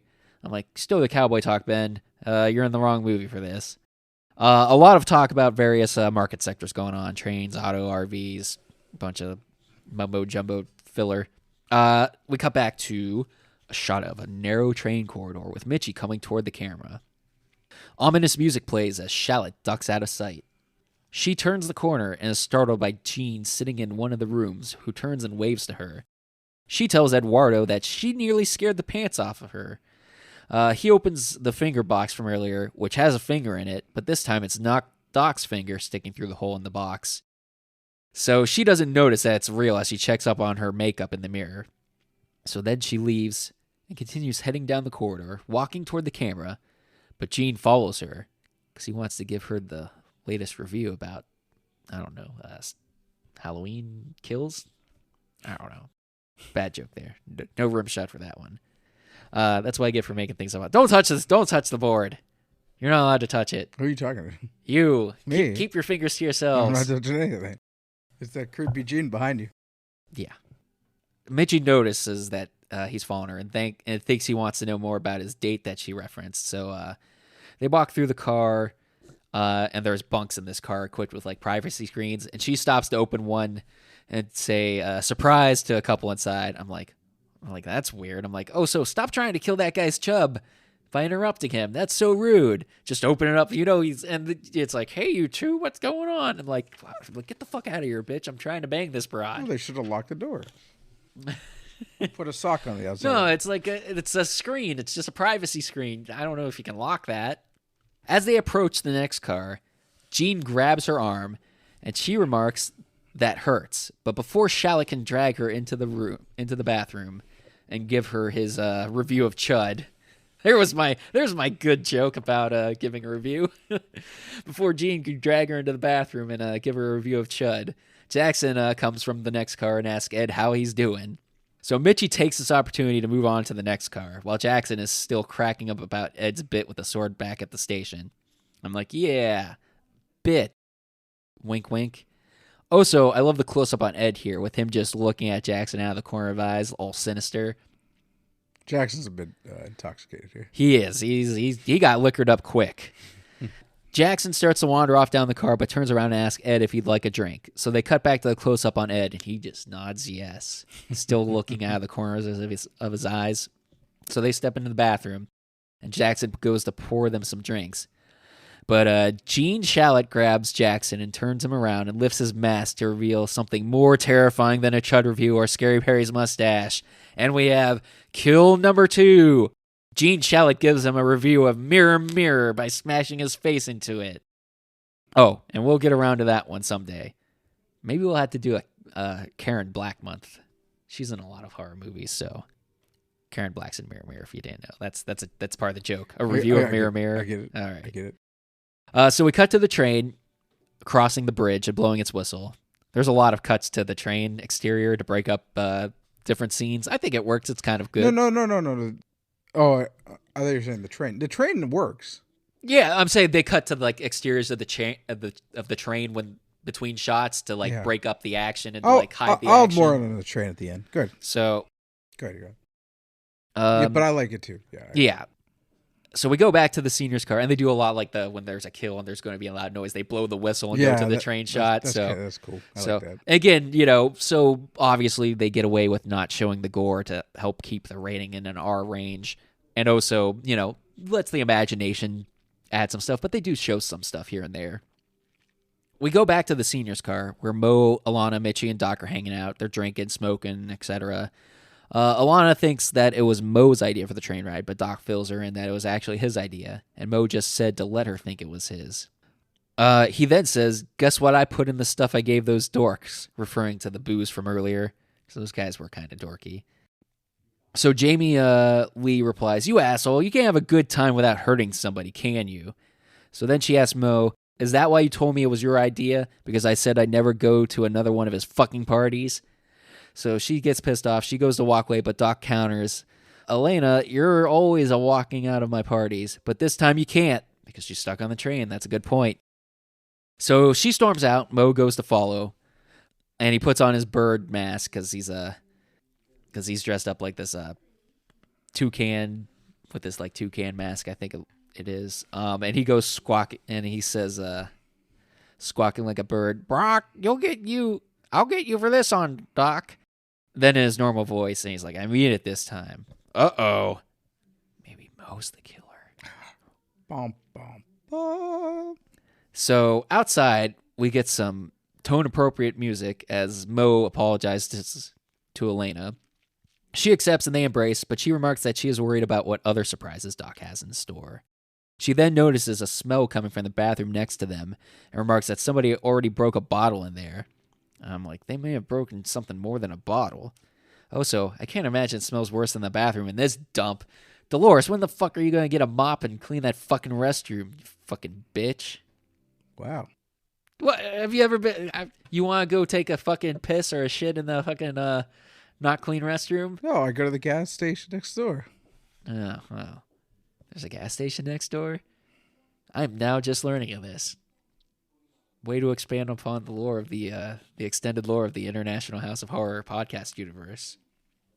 So the two of them leave, and we get a sweet close-up of the bathroom door handle as the sign on the lock changes from occupied to vacant, with ominous music kicking in as the door opens and someone comes out. But you only see them from the waist down as they relock the door and walk away. So back with the train crew. So they're in this like crew lounge car, / quarters car for them. There's a bunch of Bud cans, but one Miller High Life on the table. I'm like, I guess one person is living the high life. Not quite Miller time for the rest of them, though. Then we are back with Mo and Alana at the bar car. And David Copperfield is starting his walking around tricks. So he calls over to Jamie Lee and asks if he can borrow the quarter she is going to put in the peanut dispenser. So he takes a cigarette, the 80s, back when you could show cigarettes on film, and sticks it to the quarter with no wires. But wait, it gets better. He then twists the cigarette, and it goes through the quarter and is sticking out both sides. He asks if she can light the cigarette. She says it will give him cancer. I'm like, I think cancer may be the least of his worries. Wink, wink. Not to spoil anything coming up, but so he says it's okay. It's just for effect. So she lights it up, and he takes a puff. Then, the best part, as he says, he twists it, and the cigarette starts to come out. He takes it out of the quarter, is whole once more. I'm just like, how do you do that? Magic. How do you do that? Magic. I'm like, this has to be one of the greatest moments in cinema history, right up there with Jason kicking a boombox. Do you agree? Yeah. It was pretty sweet. It's magic. Yes. So then he asks if you've ever seen a quarter that allows a cigarette to go through it as he tosses the quarter into his other hand. She says no, and he replies, because there is no such thing, as he opens his hand and the quarter is gone. I'm just like, the Statue of Liberty disappearing has got nothing on this act. No, I'm not going to hit the button. I almost hit the rimshot button. But this guy stole her quarter. So she asks, what about my peanuts? And he motions over to the dispenser and has her hold her hand under the chute. And he snaps his fingers and raises his hand. As the hand raises, the peanuts come out of the chute. I'm like, this guy's a fucking wizard. I'm like, oh, so what's with the guy with the weird bearded mask standing by the dispenser? He just looks really weird. He's just like standing by the peanut dispenser, like looking on. He looks fucking weird. I feel like I understand they exist, the peanut dispensers, that they Yeah. would have food provided on this party. Sort of like, Well, there is, but, she just wanted some peanuts. That's all she wanted was some peanuts to stack on. can't have that anymore. I don't think they have. Well, they may have those Yeah, I don't know how much with peanut Sanitary. allergies, yeah. and other stuff. Well, nuts hold up pretty well. I mean, they still have candy dispensers like No, that. I mean just the sanitariness of it. Yeah, but they still have candy dispensers like that. Yeah, I understand. With like M&Ms and shit in them. Yeah, I guess maybe they do. I don't know. So, Maybe I'm just nuts. wizard. Oh, I already said that part. He's a wizard. Like Harry Potter. From Troll. Different Harry Potter. So, we get another locomotive cut of some hot locomotive action. So, back with the conductor and the train crew. The one guy is reading a tabloid, the photo report, while Carney tries to do magic tricks on him. The tabloid reads, "Beware underground storage tanks could kill you." I'm like, tell that to Frank and Freddy. No, you're not going to get the reference there. Frank and Freddy, underground storage tanks. I get it. What? I get it. Well, you should comment something, man. What, I'm I listening. don't know. Anyways, he tells him to pick a card, any card, but hurry because the show is about to start. And the other guy quips back, "Are you going to be a part of it?" And he does it because it helps break the ice with customers in the RV business. That's like his ice breaking trick, do card tricks. I'm like, yeah, that must not work too well if you're, working on the train. Back with Mo and Jamie Lee, Pet and Vanity are complaining about their dates being missing. So they leave, but Pet remarks about Ed being on the platform and that the shit probably missed the train. I'm like, you might say that the train didn't miss him, though. Oh, man, I even have Rimshot written in here, so I got to do it. Am I using that too much? Yeah, you're right. Okay. I mean, that's what it's there for, right? So Alana's still pissed at Mo, and they argue about Doc. Mo says that Doc is his friend, and only equips that he doesn't need an enemy then. Ooh, got him there. And he counters, though, you thought of that by yourself. And she leaves angry. Hold on. So he counters, so I'm just saying it wrong. It's like it's kind of like a question, like you thought of that by yourself, like like somebody else had it, and so she gets pissed and leaves on him. So we cut to a corridor in one of the passenger cars with Doc and Mitchie, and only to be ambushed by the conductor with his lame magic tricks. And they do a trick, and it's not even the right card. But I'm surprised the card was actually the same rank. It was just a different suit. It was one jack off. It was one jack off. It was a jack, I believe. Oh, okay. I'll do a rim shot for you. I'll give you that. There you go. I'm mostly like, bring back David Copperfield. I need to see how that cigarette went through that quarter. They go to the next car, but the bathroom is still occupied. Wink, wink. And right on cue, we have the David Copperfield Disco Train Magic Extravaganza. I'm like, this is so disco and 70s as fuck. It's even got funky music. I think I even got... Oh, we got some funky music here. Woo! Oh, yeah. Oh, yeah. Got that funk going on. So even though this came out in 80, like probably filmed in 79, so we still got that. And even into the early 80s, you still have that bleed-in effect of like disco still kind of being... Yeah. Like, the 70s didn't quite end right in 1979. Yeah. I always feel like disco 81, 82 is when the 80s started picking up like the actual styles that we know and are familiar with from the 80s and the music. the hair bands. Yeah, all that stuff, your new wave, all that stuff. Yes. I mean, I'm sure some of it was probably a little earlier than that, but like it takes a few years before the old trends fade out. Even the same with the 80s. Like it wasn't until like 91, 92 when the 80s fads started dying down and you got into like the 90s stuff. There's always a bleed over period. So he starts off with some fancy card tricks. But all I want to know is how he put that damn cigarette through that quarter. I could be doing like a million rib shots. I got a lot of jokes about this quarter. Meanwhile, Jamie Lee is watching while Carney comes creeping up on her to watch the show too. I'm like, oh, so sorry, Copperfield. My card was the 6 of diamonds, not the 3 of clubs. But no, yeah. I don't know why I wrote that joke. I'm trying to be a dick to David Copperfield. So Carney remarks, "My, that was pretty." And Jamie Lee asks her if he knew how he did that. And he says, yeah. She asks him how. How did David Copperfield do it? But says, "We're sworn to secrecy, the magician's code." I'm like, yeah, okay, Carney, you probably don't know how he put that cigarette through that quarter either, buddy. But I'm going to find out. For the next trick, he brings out his assistant and makes her levitate. I'm just like, that's the oldest trick in the book. Now show me that fake quarter so I can solve this trick. Meanwhile, Mo is mopping, and Doc comes by and asks, mopping? He's moping. Mo is moping, and Doc comes by and asks where everyone is at. He says they're at the magic show, and Doc asks where Jackson and Ed are, and Mo doesn't know. But wait a minute, Doc says they didn't hire a magician.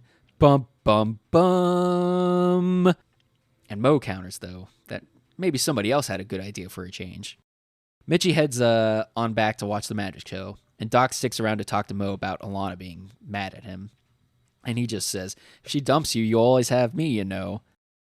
Back at the show, Copperfield is hooping that ring around that levitation bar like a pro. You know, that old trick where they put the ring around to show that they're levitating. And it's just a bar, you know, and it's how they put it around. I know how they do that trick. It's how they maneuver the ring around the bar. Make it look like they're levitating, but it's really just how they're maneuvering the ring around the bar. And then he places a red sheet over her and makes her disappear. Pet and Vanity leave and tell Mitchie to watch her toes. Ooh. Maybe because Doc might be cooking something else up. Who knows?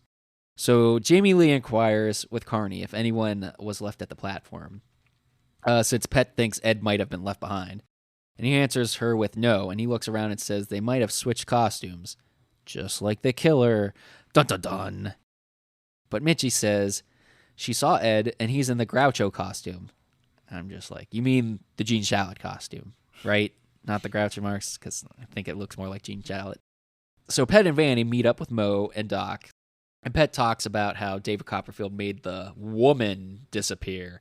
Wink, wink. It's a trap. Doc says if he knows how to make one. Oh, Doc asks if the magician knows how to make one come.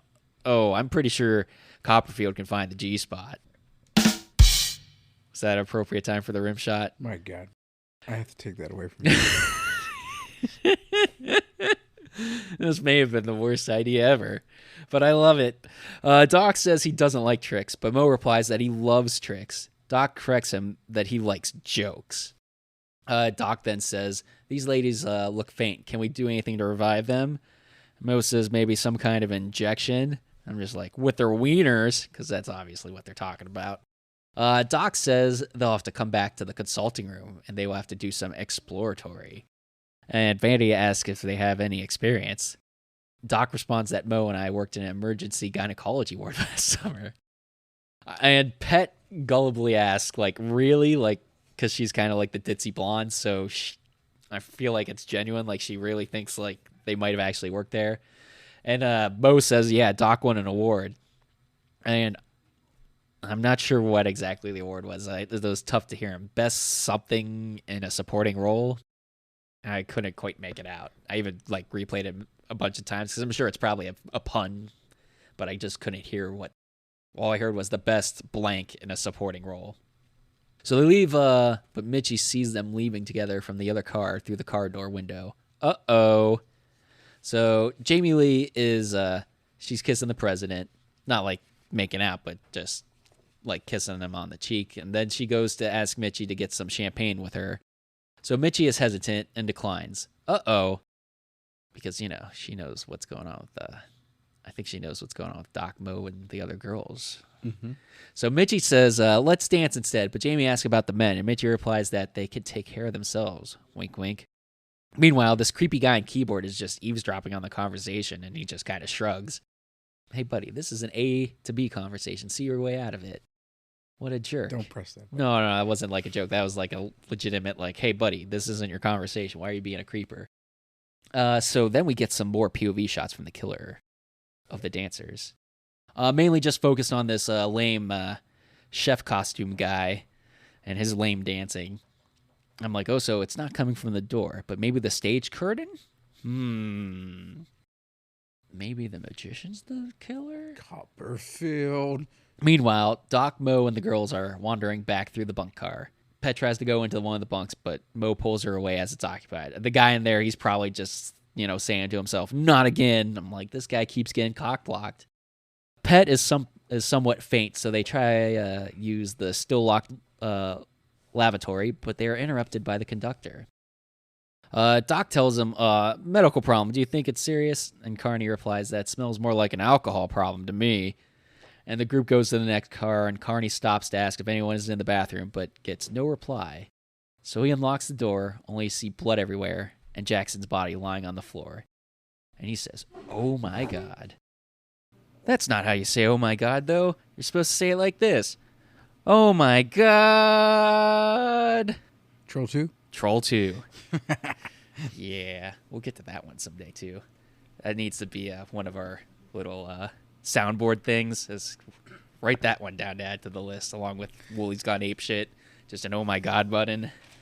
Continuing on. So he checks Jackson's pulse, but nothing. He dead. Oh, so he holds his hand in front of the camera, as if to show the blood, he touches him and then he holds his hand in front of the camera weirdly. It was a weird choice there. Meanwhile, back at the dance, Jamie Lee is dancing with the class president. He's trying to make his move here because he says if you want to talk, we can go back to my compartment. It's quiet there. Jamie replies that it's also very private. Probably has red lights, satin sheets. So she's picking up what he was putting down. President says he had the pledges install a hot tub. Man, I need to hang out with this guy. Maybe he can be my new co-host. Just kidding, Scary Perry. Oh, man. I do like the president, though. I think he's a kind of a fun character. He's not in it too much, but the scenes he does have, they're pretty enjoyable. I like him, yeah. Especially later on. There's a good scene coming up later on with him in it. So David Copperfield walks on by while ominous music plays. Could he be the killer? Maybe some foreshadowing there. Meanwhile, Carney goes back to the employee lounge, and he's clearly disturbed. And the other guy, I think he's either the engineer or maybe he's the co-conductor or the backup conductor, assistant conductor. Charlie, he asks him if he's all right. And Carney asks if he has anything to put in his coffee because he needs some strong stuff because then he breaks the news to him about the dead guy in the bathroom. He's a brakeman. Ah, that's right. He is the brakeman. Yeah. I always forget that. So he tells Charlie to keep it hush and to keep it hush-hush because no one knows yet but Carney. He's the only one that's seen the body. But back with Mitchie, she's flirting it up with some random partygoers. And Carney is trying to plan with the engineers if they can backtrack, but it's faster backtrack back to the station. But they say it's just faster to keep on going to their destination station. After hanging up the phone to the engineer, Carney goes to the bathroom again with Jackson in it. And Charlie, the brakeman, I did have it in my notes say he's the brakeman. Uh-huh. Just should have looked a little further. I would have seen it. He's guarding it with his life. So Carney goes to show him the body, but he opens the door, and the blood's all gone, and the lizard man is alive. Still a little tipsy, though. Carney remarks, what the hell? And maybe it was some kind of practical joke. So he finds an empty bottle. He was dead drunk, they remark. They help him up while Mitchie wanders back. And she remarks that he weighs a ton. At least that's what his girlfriend says. Well, you know what I mean. Wink, wink. So Jackson must have that BBC. So she takes him back with her as Carney mutters, damn medical students. Damn those young whippersnappers. Back in one of the compartments, Mo, Doc, Pet, and Vandy are looking at their yearbook and notice a picture of Kenny. And Doc and Vandy leave. And Mo says not to leave him there with Pet, who is trying to jump his bones. I finally noticed that her costume is weird. It's this, trousers up to her, breast, and it's got this hand sticking out of her top. Yeah, I didn't quite know what it was. What was it? So she's wearing, these, chest-high trousers. Yeah, I know that. And there's this hand in it, it's, reaching up out from under the trousers. And it's just a weird choice. Is it like somebody groping her? I don't know if it's supposed to imply there's a monster down there or some weird shit like that, or if an extra hand or something. But Mo jokes, it's hey Ed, is that you down there? Which I thought was kind of funny. So Mitchie, back with Mitchie and the Lizard Man. They decide to hop in one of the empty bunks. I'm just like, is everyone just randomly hooking up with people on this train? I mean, they all have like boyfriends and girlfriends, but they're just hooking up with whoever. So they hear the car door opening, so they hop in and close the security curtain before anyone can see them.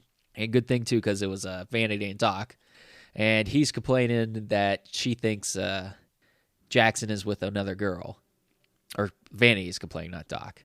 So also, she explains that him and Mitchie have like an understanding. So it looks like they're in an open relationship, I guess. So it's okay if she jumps whoever's bones.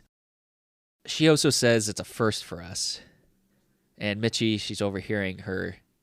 And she tells the Lizardmen, it could be a first for us too. Woo! She clearly wants to bang him. And she lays back in the bunk while Lizardman caresses her leg. And she asks if you think you can manage without the flipper.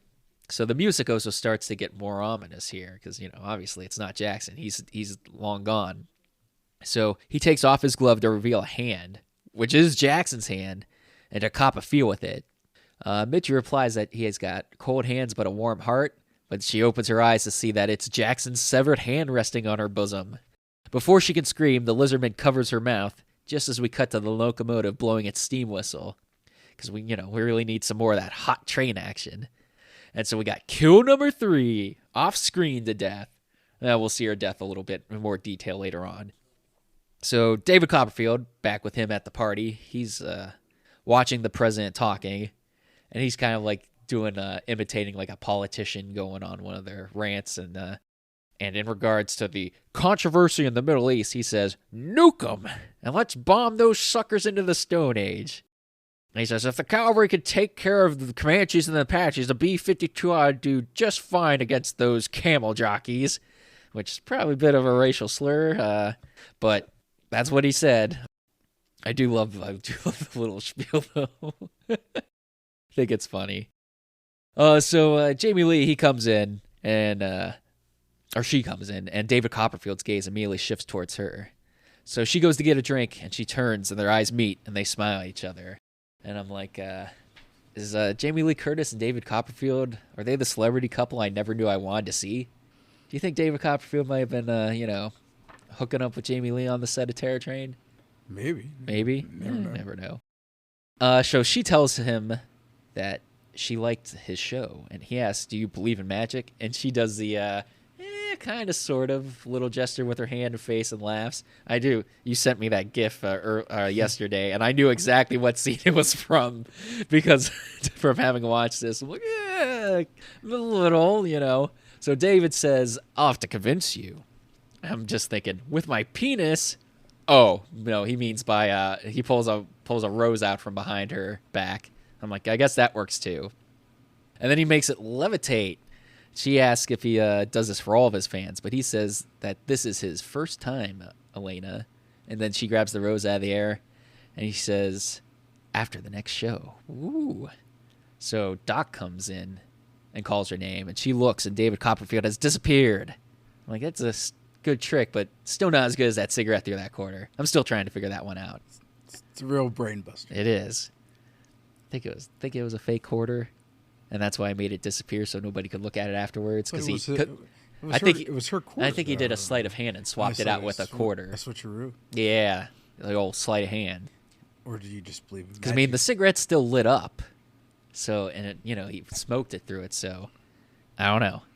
So Doc tells her that Mo is waiting for him and tells him to go talk to him. And also they ask if either one has seen Mitchie. Ruh-roh. Mitchie's missing. So meanwhile, Mo's getting a striptease from Pet, and she tries to take off his pants, but ends up dropping hers.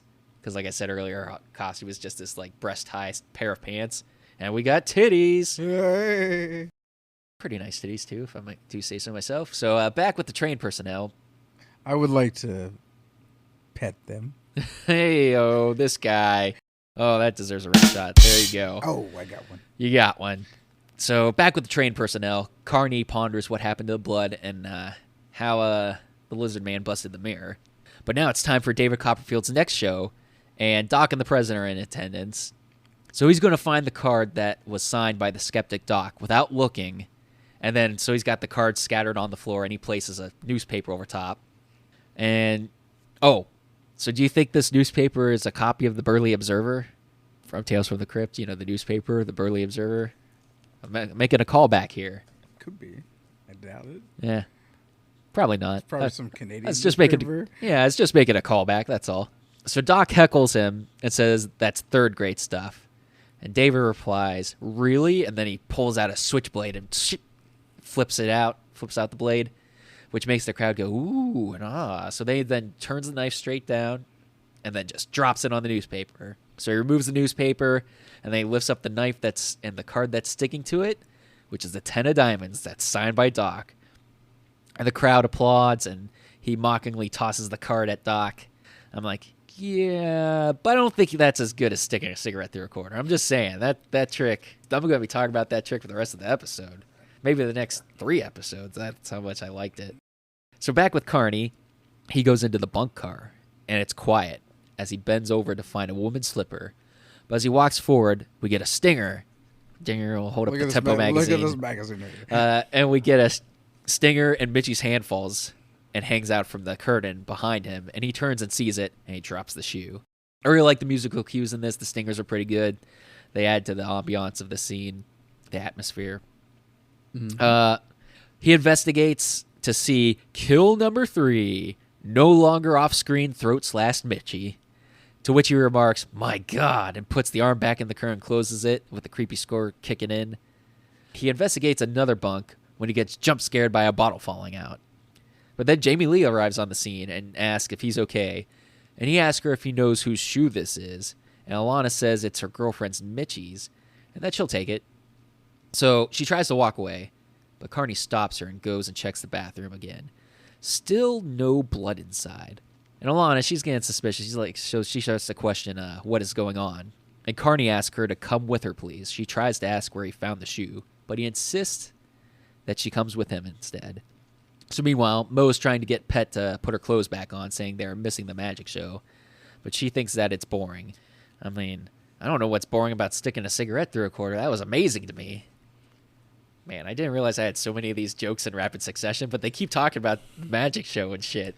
Well, she wants him to stick his cigarette in her quarter. Hey-o, you went there. Hey, now. There we go. Also, I think I would be trying to keep her from putting her clothes back on. Hey-o, oh, damn. Well, I can't do 2 rim shots too close together. So outside, they hear Alana, and she's calling for Mo and Mitchie. And then Alana tells Carney that he knows Mo is in there because Doc told her. So Doc setting Mo up with Pet is another one of Doc's jokes. I'm just like, what a dick. I can't wait for this guy to die. So Carney, he pushes her along to the employee lounge car. And then Mo sneaks out of the cabin and tells Pet to stay quiet. So in the employee car, Alana wants to know if something happened to Mitchie. And he breaks the news to Annie. Annie, question mark. Oh, because I think he calls her Annie. And I'm just like, her name's Alana. I swear he says Annie in this scene. I think that's why I put Annie question mark. Because he calls her Annie. I'm like, geez, Ben Johnson, you can't even read the script and know what her name is. So I think that's kind of funny. So he breaks the news to Alana that she's dead. So Alana goes to kind of like laugh like it's a joke, but he shakes his head that he's dead serious. Then she starts to get teary-eyed and says she doesn't believe him and runs off. Back at the show, though, so Doc is still heckling David Copperfield.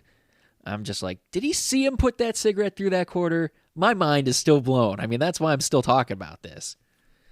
Mo comes in, and he's mad at Doc for the joke he played on him and wants to talk to him. But Mo lets him know that, hey, I didn't get caught, you know.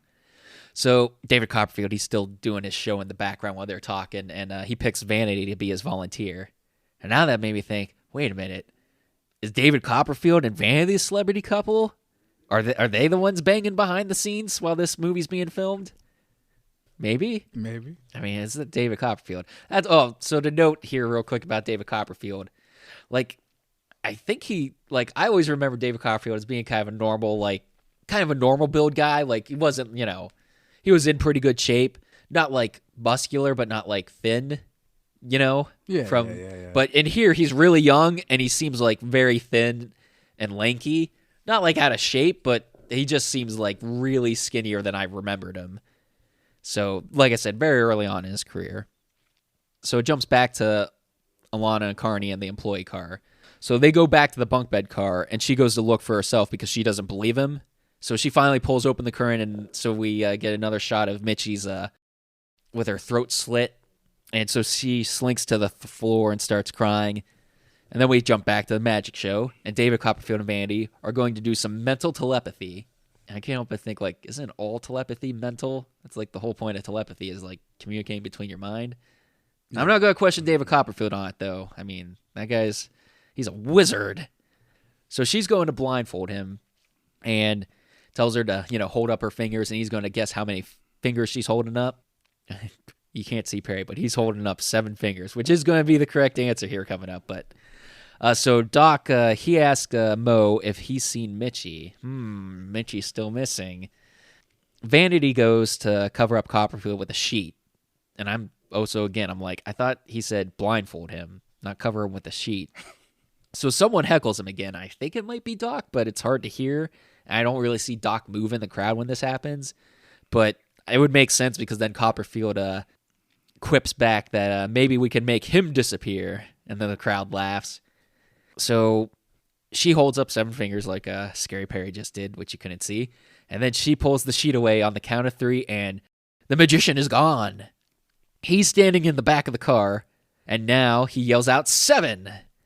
And I'm like, that's pretty good. But I still don't think it's better than the cigarette through the quarter. Nothing will top that. Not even the Statue of Liberty disappearing. Just can't be beat. Nope. So Doc, he looks up from his stooped position at Copperfield, but Mo is still slumped over. I'm just like, what's up with Mo here? So now we're back with Carney and Elena again. And Carney thinks the culprit is one of the passengers high on dope, but Jamie counters that she knows these people, they're all her classmates, and none of them would do that. And Carney kind of agrees, and he stipulates that some nut must have just gotten on the train. He remarks that he saw Mitchie a half an hour ago with some guy who was drunk and falling down. And then that makes him pause, and then he remarks, "Sweet Jesus," as if he realized something from his own comment. So we return to the magic show, where Copperfield remarks that he dematerialized his assistant. For his next show, he's going to need her back.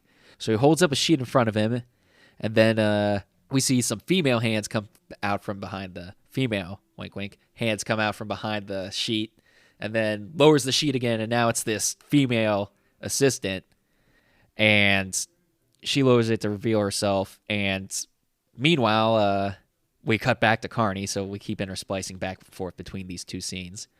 He's back in the lavatory where Jackson was killed, and he checks the garbage, like this, or maybe underneath the shelf, but I think it was like the little garbage chute bin, to find blood-soaked paper towels. Man, those must be some pretty good paper towels to soak up all that blood. It must be like Bounty brand or something, for cleaning up the messiest spills. I think Bounty is the brand of choice of slashers. Well, it is the quicker picker-upper. That's right. So then back at the show, David Copperfield has reappeared back on stage with his lady assistant in the crowd. And then Doc nudges Mo to wake up because the show's over. But Mo just slumps over and falls over. And we got kill number 4, the Houdini Whodunit. Mo is slumped over dead with blood on his stomach from a wound. Was it Copperfield during his act when he disappeared and appeared in the back, and then he shanked Mo?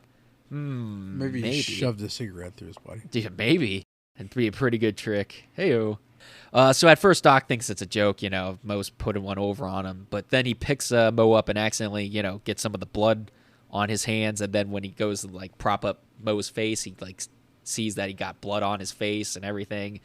So he tries to get Mo to wake up, and then he starts calling for help. But everyone is, they're too busy applauding Copperfield and his assistant.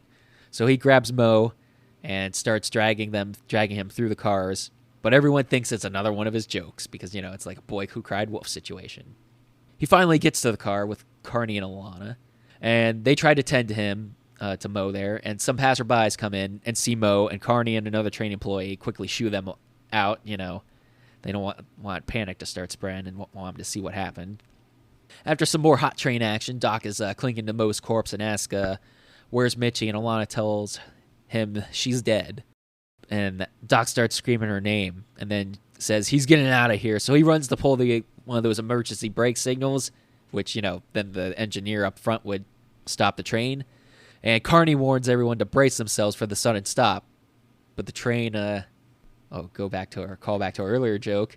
Go ahead. The train keeps it rolling. That's right. The train kept it rolling all night long. The train kept it rolling all night long. And while they tried to brake, we will now pause for a break so we can plug the few sponsors that we do have. And we're back from our break. And how are the brakes on the train going? Well, Carney remarks that the engineer should have hit the brakes. So he rushes up front to check on him. And he's waking up the rest of the napping crew, and he's shaking on the beds again to wake up and says it's an emergency. And this is interspliced with scenes from the party of people dancing to the band for some reason. I don't know if it's just to show, their blissful ignorance to what's going on. The band named Crime. That is, yep, the band is named Crime. I got more to say about that at the end. All right. So Carney gets to the locomotive, but he sees that there's no one there manning the engineering station. So he hits the brakes, and everyone in the train falls over. And the train eventually comes to a stop next to a snow-covered plain. So Carney and another employee find the bloody cap of the engineer. And Carney remarks that he must have got both of the engineers in the locomotive, so I guess there's 2 people. So I guess that's kills number 5 and 6. Off-screened train pain for the engineers. So Carney, he hands the other guy a fire axe for a search for the killer. And then outside, the rest of the train personnel are assisting the guests off the train to account for them. And then meanwhile, Carney tells the personnel inside to get fire axes and search the train just like the other guy and just stick together. While searching, they open up one of those bunk beds with the privacy screens, and there's nothing inside, but there is this balloon, and I can't help but notice that it's shaped like a dildo. And not it's just it's a balloon that looks like a wiener. Like those dildos that have the round shape to them, and then their balls stacked on top of each other and they get smaller. I'm not an expert in dildos, but I'll take your word for it. Well, you're an expert in another dildo shaped thing.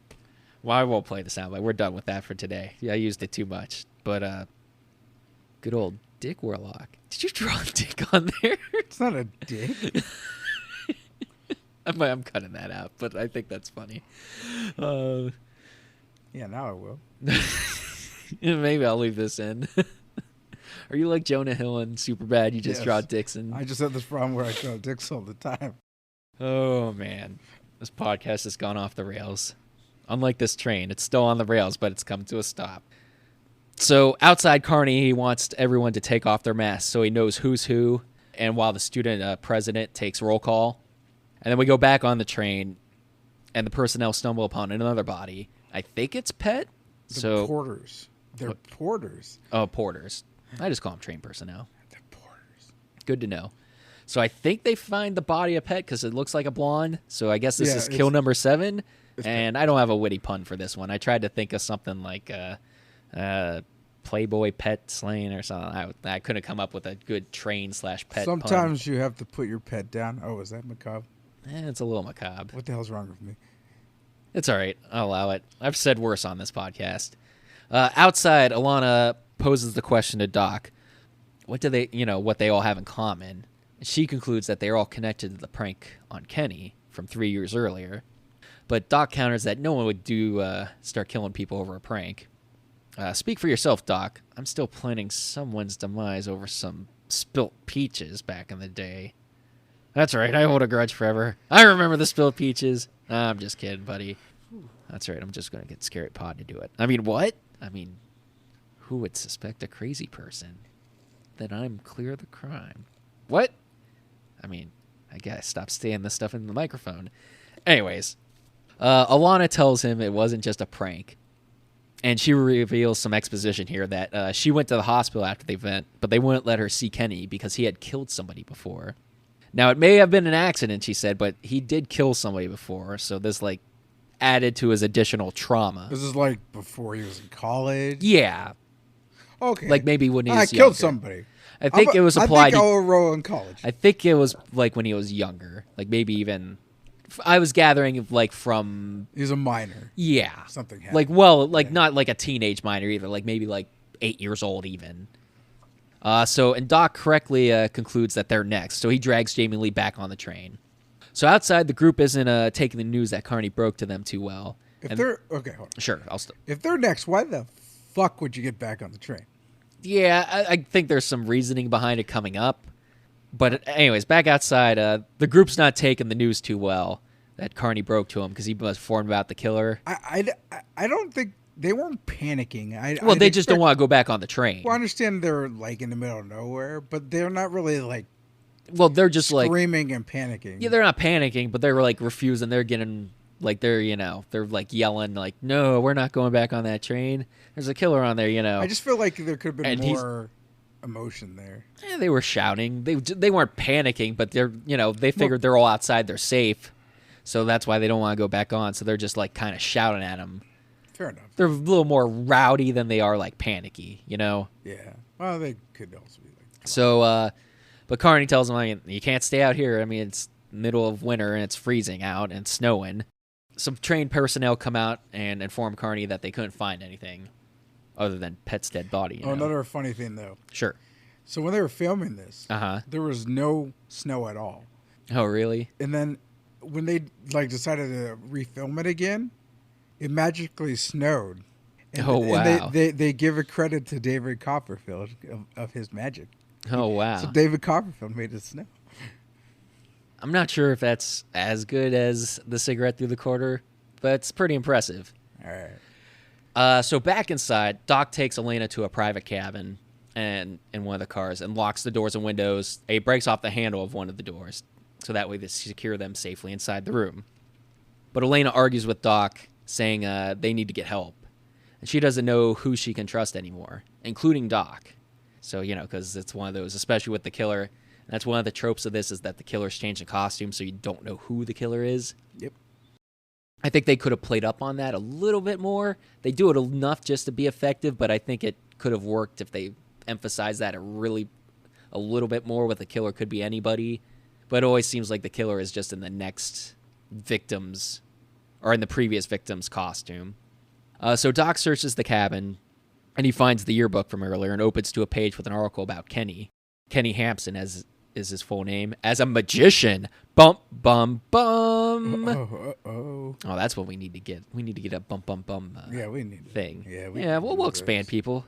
We're getting there, slowly but surely, improving the podcast. So Alana wants to warn the rest of their class, but Doc isn't moving. He says it's every man for himself. I'm like, yeah, let's see how long he actually stays alive with his selfish self-preservation attitude. Alana leaves, but then sees someone coming, and so she tries to get back in the room, but Doc has locked the door behind her, so she runs away. And I'm just like, yeah, Doc is really asking for it at this point. So she goes to exit the train, but it's just one of the train employees. It's a bit of a false scare there. Back with Doc, he's sitting there chilling, though, when he notices the closet. So he gets up, and it's all tense, and he slowly approaches, and he quickly opens the door, but there's nothing inside. So he goes to check the bathroom, nothing. So he checks another closet, just balloons inside. None shaped like dildos this time. And I like the suspenseful because, it gets really tense as he's about to open each one of these doors. The suspenseful music here really adds to it. Then he goes ape shit. Well, he's gone ape shit. And he grabs a stand that's holding one of the chillers, the chilling container for champagne, and uses the stand to stab viciously above all the storage shelves, above the closets. Satisfied with his effort there, he collapses back onto the bench in the room. But the camera slowly pans down to a space underneath the bench opposite him. And he kind of stares intently at it. And it looks like there's still one more place for him to check because he's got to check under there. So he stands up to go check under it. But as he tries to walk away, a hand reaches out from under his seat and grabs his ankle. And Doc screams out, "No!" as he falls to the ground. So he manages to crawl away and tries to get out, but he goes to the door with the handle broken off of it, so he's stuck. So he slumps to the ground, and a hand clutches his shoulder, and he thinks it's Mitchie because of the nail polish and ring on the hand, and that this was just a big joke on him. However, we got kill number 8, the joke's on Doc, as the killer opens up a knife, which I think it looked more like a pocket knife, but it could be like the switchblade from earlier because I definitely hear a sound of it snapping open, either a pocket knife or a switchblade. It would make sense if it's the switchblade because then it would really play up with the making you think Copperfield's the killer. And the shot cuts away as the killer goes to cut his throat. And more on that in a little bit. So Alana runs outside as the president is getting everyone back on the train. So she asks if he's seen the conductor because she's figured out based on the yearbook that she knows who the killer is. So he wants to tell the conductor. So they head towards the back of the train where Carney is. And then meanwhile, back inside, David Copperfield, he's back behind his curtains with all this stage equipment. And he's fiddling with some swords and sticking them through a box. I'm just thinking to myself, stick with the cigarette through the quarter, David. Don't get with all those fancy tricks there. He made the snow, dude. He did make the snow. Did he also make it snow in Christmas Evil? When do you think David Copperfield is really the Santa from? Are we going like 3 layers deep here? Is Yes. David Copperfield the Santa from? He is a weather Is he wizard. Harry from Christmas Evil as well? And we didn't know it. Yes. All right. Well, there you have it. Now we have an interconnected Christmas Evil It's and also Terror in the Train movie universe. Elf, All among right. others. Now we're getting a little carried away. Jack Frost, the horror version. Okay, let's go. All right. His assistant comes back in from outside, and David had told her to stay inside, but she says she had to go outside so they could search, meaning David was the only one left on the train. Could he really be the killer? So Alana and the Prez knock on Doc's room as we jump back with them as the train starts to move, but there's no answer. So they run up to Carney back in the employee car. Hold on one second. Sure. Train kept it rolling. Oh, not Yes, it did. Train started rolling again all night long. As I said, they run back up to see Carney, and they tell him that it's the magician, and then take him to Doc's room to show him the picture in the yearbook. But there's still no answer when they knock, so Carney peeks inside and sees the room a wreck and blood splattered about. So he goes in to investigate and opens an overhead storage compartment, and Doc's headless corpse rolls out. I'm like, damn, that's one sharp pocket knife or switchblade, whichever. So as Carney looks at the body, here's kind of like a tussle still above, like there's something still up there. And he goes and looks to see Doc's severed head roll out to the ground. And then Alana, she kind of snuck in and was looking from the doorway. She lets out a scream just before we cut to some more hot locomotive action.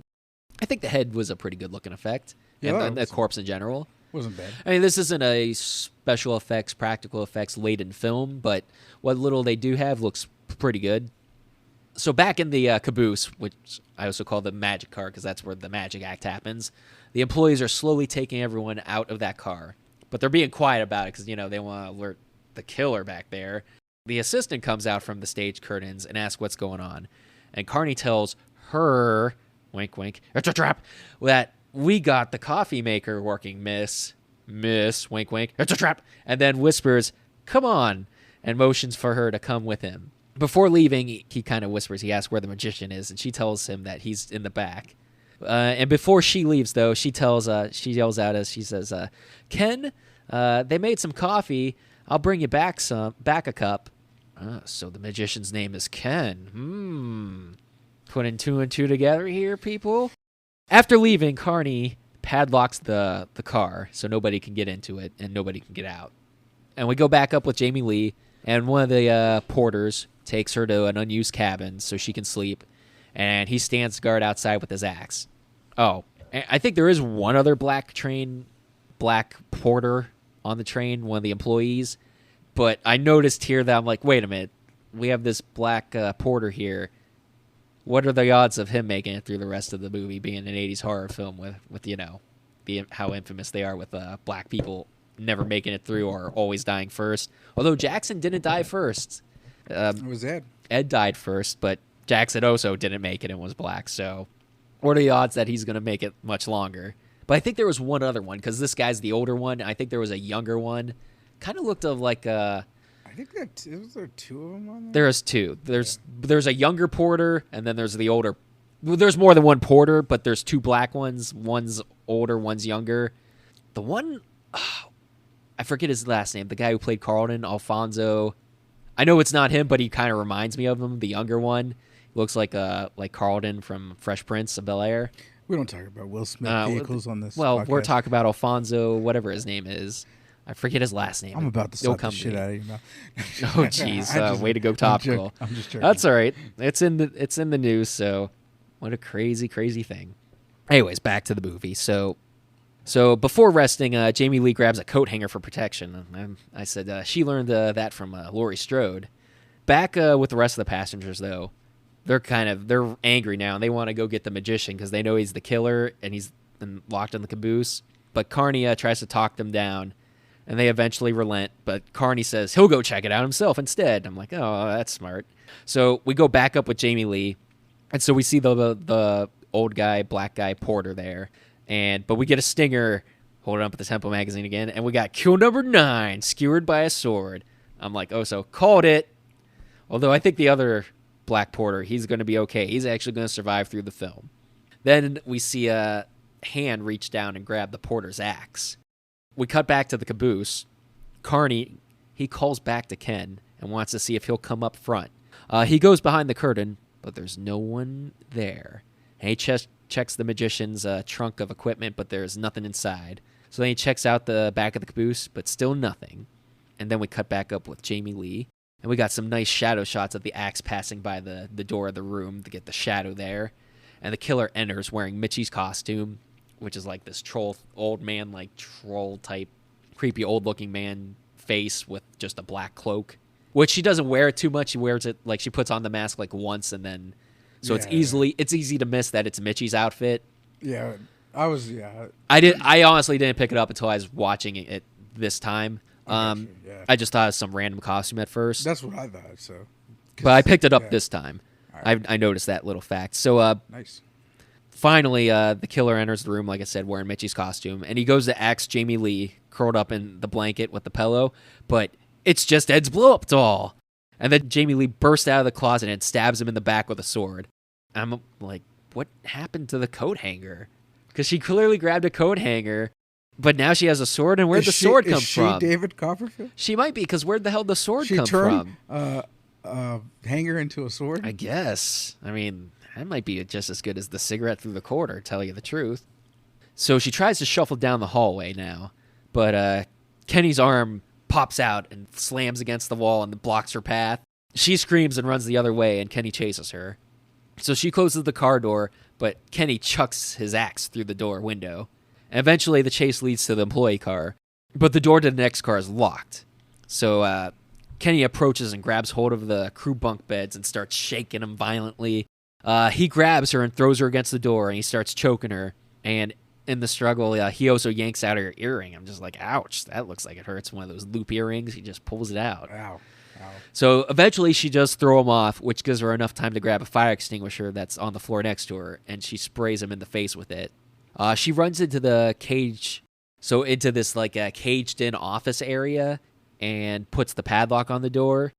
You could probably question why they have like a little cage for the office. Like, why do you need the cage for the office? I know probably each train has to have a brig, because if somebody gets rowdy, you have to have some place to lock them up, so it's probably required. But this looks more like an office than a brig, So why it's the cage around the office and this isn't just the brig? I don't know. It's kind of weird. So when they were filming this, sure. So she slams that cage door shut while he's pursuing her. Yes. So they had a stuntman through the actor who played Kenny, which his name was Derek McKinnon. So they were supposed to replace the door with a collapsible door. But they forgot to. So one of the metal spokes injured the stuntman. Hit him right in the face. And Jamie, she was so upset. She didn't begin filming for 2 days. Wow. That's pretty crazy. Hey, making movies might seem like it's not hard work, but you don't see the stunt stuff. It can be dangerous sometimes. People definitely have died, trying to do stunts in films. Yeah. So it's not all easy working. So yeah, she runs into that cage area and locks the door. And then Kenny starts banging on the cage. But eventually he grabs a giant crowbar and he starts smashing all the lights one by one as he slowly approaches the cage again, which is very cool. So we get a stinger as he jams the crowbar through the holes in the cage towards Alana, but he misses her. And he swings around the other side, dragging the crowbar across the cage, and then he breaks the light bulbs on the other side in sequence again. I feel like this is a very tense scene. It's a well-done chase scene for the climax of a horror movie. So he approaches to try and pry off the lock with a crowbar, but Jamie Lee grabs one of those spike note holders off the desk, which I don't know if they make those anymore just because they do seem kind of, but the kind where you just stick the note into and it spikes it so that way you don't lose it. Yeah, like we saw in the movie Slash. Yes. Or Blood Rage, right? Yeah, both. Or what was the other title? Oh, wait, hold on. Something in Shadow Creek. Was there a payphone in this movie? Are we swinging out on payphones? I don't think there was. No, I don't think there was a payphone. We're swinging out on payphones, ladies and gentlemen. Oh, there was a phone, though, because he did have to phone up to the engineer department the one time, the locomotive, you remember? Yeah, but that's... But he wasn't calling. It was an inner train line as opposed to, actually being able to connect out. So he approaches to try to pry off the lock with the crowbar, but Jamie Lee grabs the spike holder, like I said, and stabs him in the face with it. And then she kicks open the door and makes a run for it. So she's then held up by a gate between the cars, and Kenny catches up, and another struggle ensues. He's holding on precariously to her shirt as he hangs off the space in between the cars, but eventually he loses his grip and falls off the train. The end? Check, please? Nope, not quite yet. Carney comes back and sees Jamie Lee all bloody and asks her what happened. So they take her to the back, but we cut to a shot of some arms still hanging onto the train before cutting to more hot train action. So Kenny's still hanging on and going to get back on the train. So back at the senior's car, Carney asks Vanity if she wants some coffee while Jamie Lee is resting. And then so eventually he leaves and then Vanity leaves. And now I'm thinking to myself, wait a minute. Do you think Ben Johnson is banging Vanity too? Because, they go off and follow her. All right. Yeah, that's a bad one. But anyways, Vanity leaves and all of a sudden Kenny appears climbing down the side of the train, appearing in the window behind Jamie Lee as the score kicks in again. But then he slowly goes out of view of the window behind her. And then we see the door crack open, and we expect it to be Kenny, but it's only Vanity coming back. I'm like, damn, if Ben Johnson and Vanity did just go into the other car and hook up, he must be quick. So she tells Alana to come back with her. So she eventually heads back on her own. And we get a fake-out scare as she is startled by a witch's hat and broom in one of the bunks for some reason. Just kind of pans over there, and it happens. And then the president comes back, and he brings her back to join them, the rest of the classmates. So in the locomotive, Carney and the other employee, Charlie, they see lights from the town up ahead, so he tells Charlie to go back and to start up the report. And they're all relieved that this is almost over and they're almost back into civilization. We go back with Alana, and she's standing on the back of the caboose staring at the tracks before heading back inside. As she's heading back, she checks the magician's stuff and finds a book with article clippings of the magician in it. And I feel like there's supposed to be some sort of relevance to this. Like, it's supposed to, give away something like, that's not really Kenny. Like, they're specifically saving these clippings of this person because they were doing research to get another magician. But it's not clear based on, the titles of the articles, to give it away. I mean, we're going to find out here in a second that Kenny isn't David Copperfield. What? Because she checks his stuff, she's checking these clippings, so she sits down to read it next to the skewering box, which still has the knife stuck in it. But we have Kill Number 10, David Copperfield's Final Disappearing Act. So the cover to the box falls open, revealing David Copperfield impaled by swords inside. But if he's not Kenny, then who is? It was funny. What's that? When Carney was checking out back there, who probably added insult to injury without knowing, because he was probably in the box. Oh, yeah. He was definitely already dead by then. Yeah, he was probably in that box already dead by then. And it's pretty brutal, too. The sword's one of the swords is right through his head. So Alana, she screams. Jamie Lee is definitely earning her crown as Scream Queen here.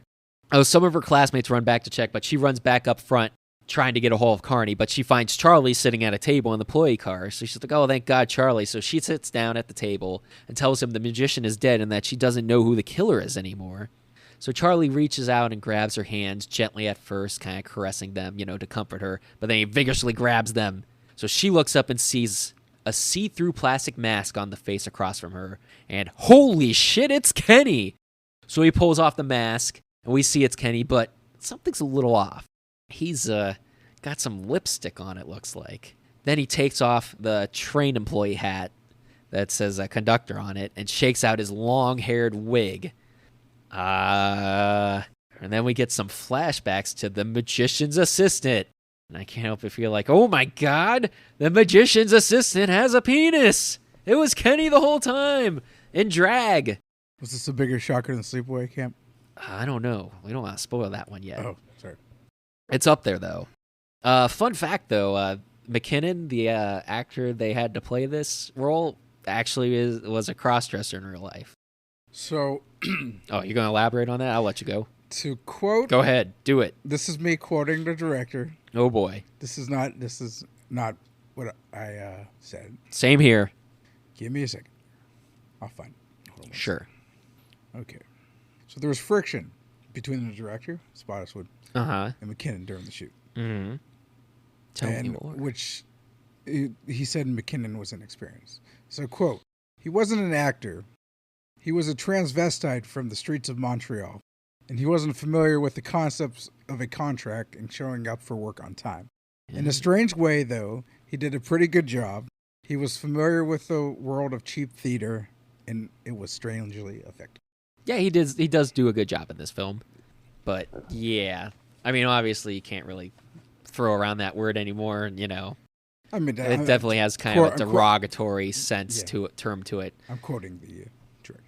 Yeah, but it was a different era. That was, it was very taboo at the time for something like that. So like you couldn't really make these kind of twist movies anymore and get away with it. You'd get canceled and stuff. But it was a different era. Like I don't even know if I could make that. Oh my God, the magician's assistant has a penis joke. like that's the shocker there. Like not that the magician's assistant is the killer. Just like, oh my God, it was actually a man. Because to be honest, the first time I watched it, I didn't really notice that it wasn't. Once you watch it, you can kind of see like, oh, okay, that's definitely Kenny. But you're not really focused in on it. So it is quite effective, like at just being the person looking like a woman. That if it's your first time seeing, you can easily not figure it out. And the scenes with the magician's assistant, that is the actor to in drag. Yes. Yeah. Yeah, that's why I said it was an actual drag queen. Yeah.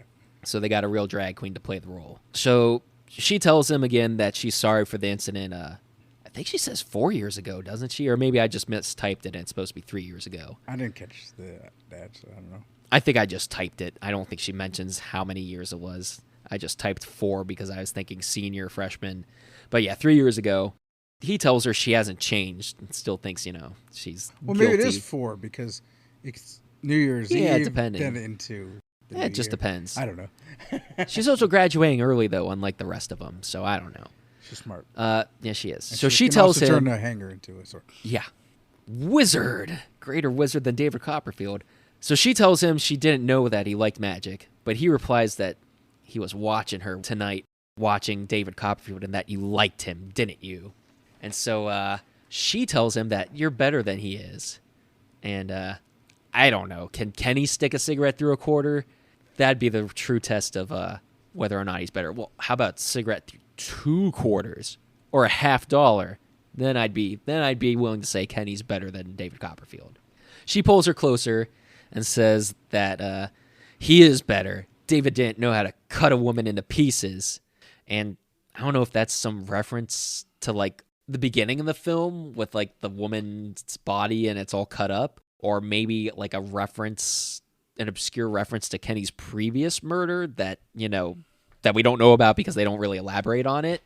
So I don't know. I wish I knew. It could have been cut out too, and that's just the only obscure line to it. I mean, I know it's also kind of a reference to the like sawing through a woman, magic trick. Yeah. But I feel like he didn't cut into David Copperfield or anything. He just stabbed him. So I don't know what the kind of reference it is to other than just a magic pun. She tries to tell him that you don't have to do this, but then he asks her to kiss him. So we get a flashback to the beginning of the movie where Alana told Kenny the same thing during the prank. So she does go ahead and kiss him, even though she's kind of like teary-eyed and everything. And he goes apeshit again, just like in the beginning. Woolie's gone apeshit. And stands up and starts spinning around again and screaming while cutting back to the same scene, intersplicing scene from the beginning of the movie, from the opening prank. And he's getting tangled up in some coats, just like he got tangled up in the bed curtains. So, and then Carney comes in. He's a ballerina. That's right. Carney comes in and he's carrying a coal shovel. And he hits Kenny with it, knocking him out. And it knocks him out the sliding door, which is open on the train car here. So he goes out the side of the car, past the bridge and into the icy river below because the train's going over a bridge. So he falls off the bridge, off the train, into the icy river below. His body crashes into the ice, and his shoe just flies off when this happens, which I think is funny. And then he slips into the river and starts floating down the stream. And also, did the dummy's wig, because it's a dummy they throw out, obviously, did the dummy's wig or head fall off? Which, I mean, he was wearing a wig earlier, but this is clearly just a black wig of his actual hair, which, is probably his real hair. I couldn't tell if it was just the wig or if it was the head. I thought that was strange. And also, Andrew McCarthy would like you to stop abusing his girlfriend. Thank you very much.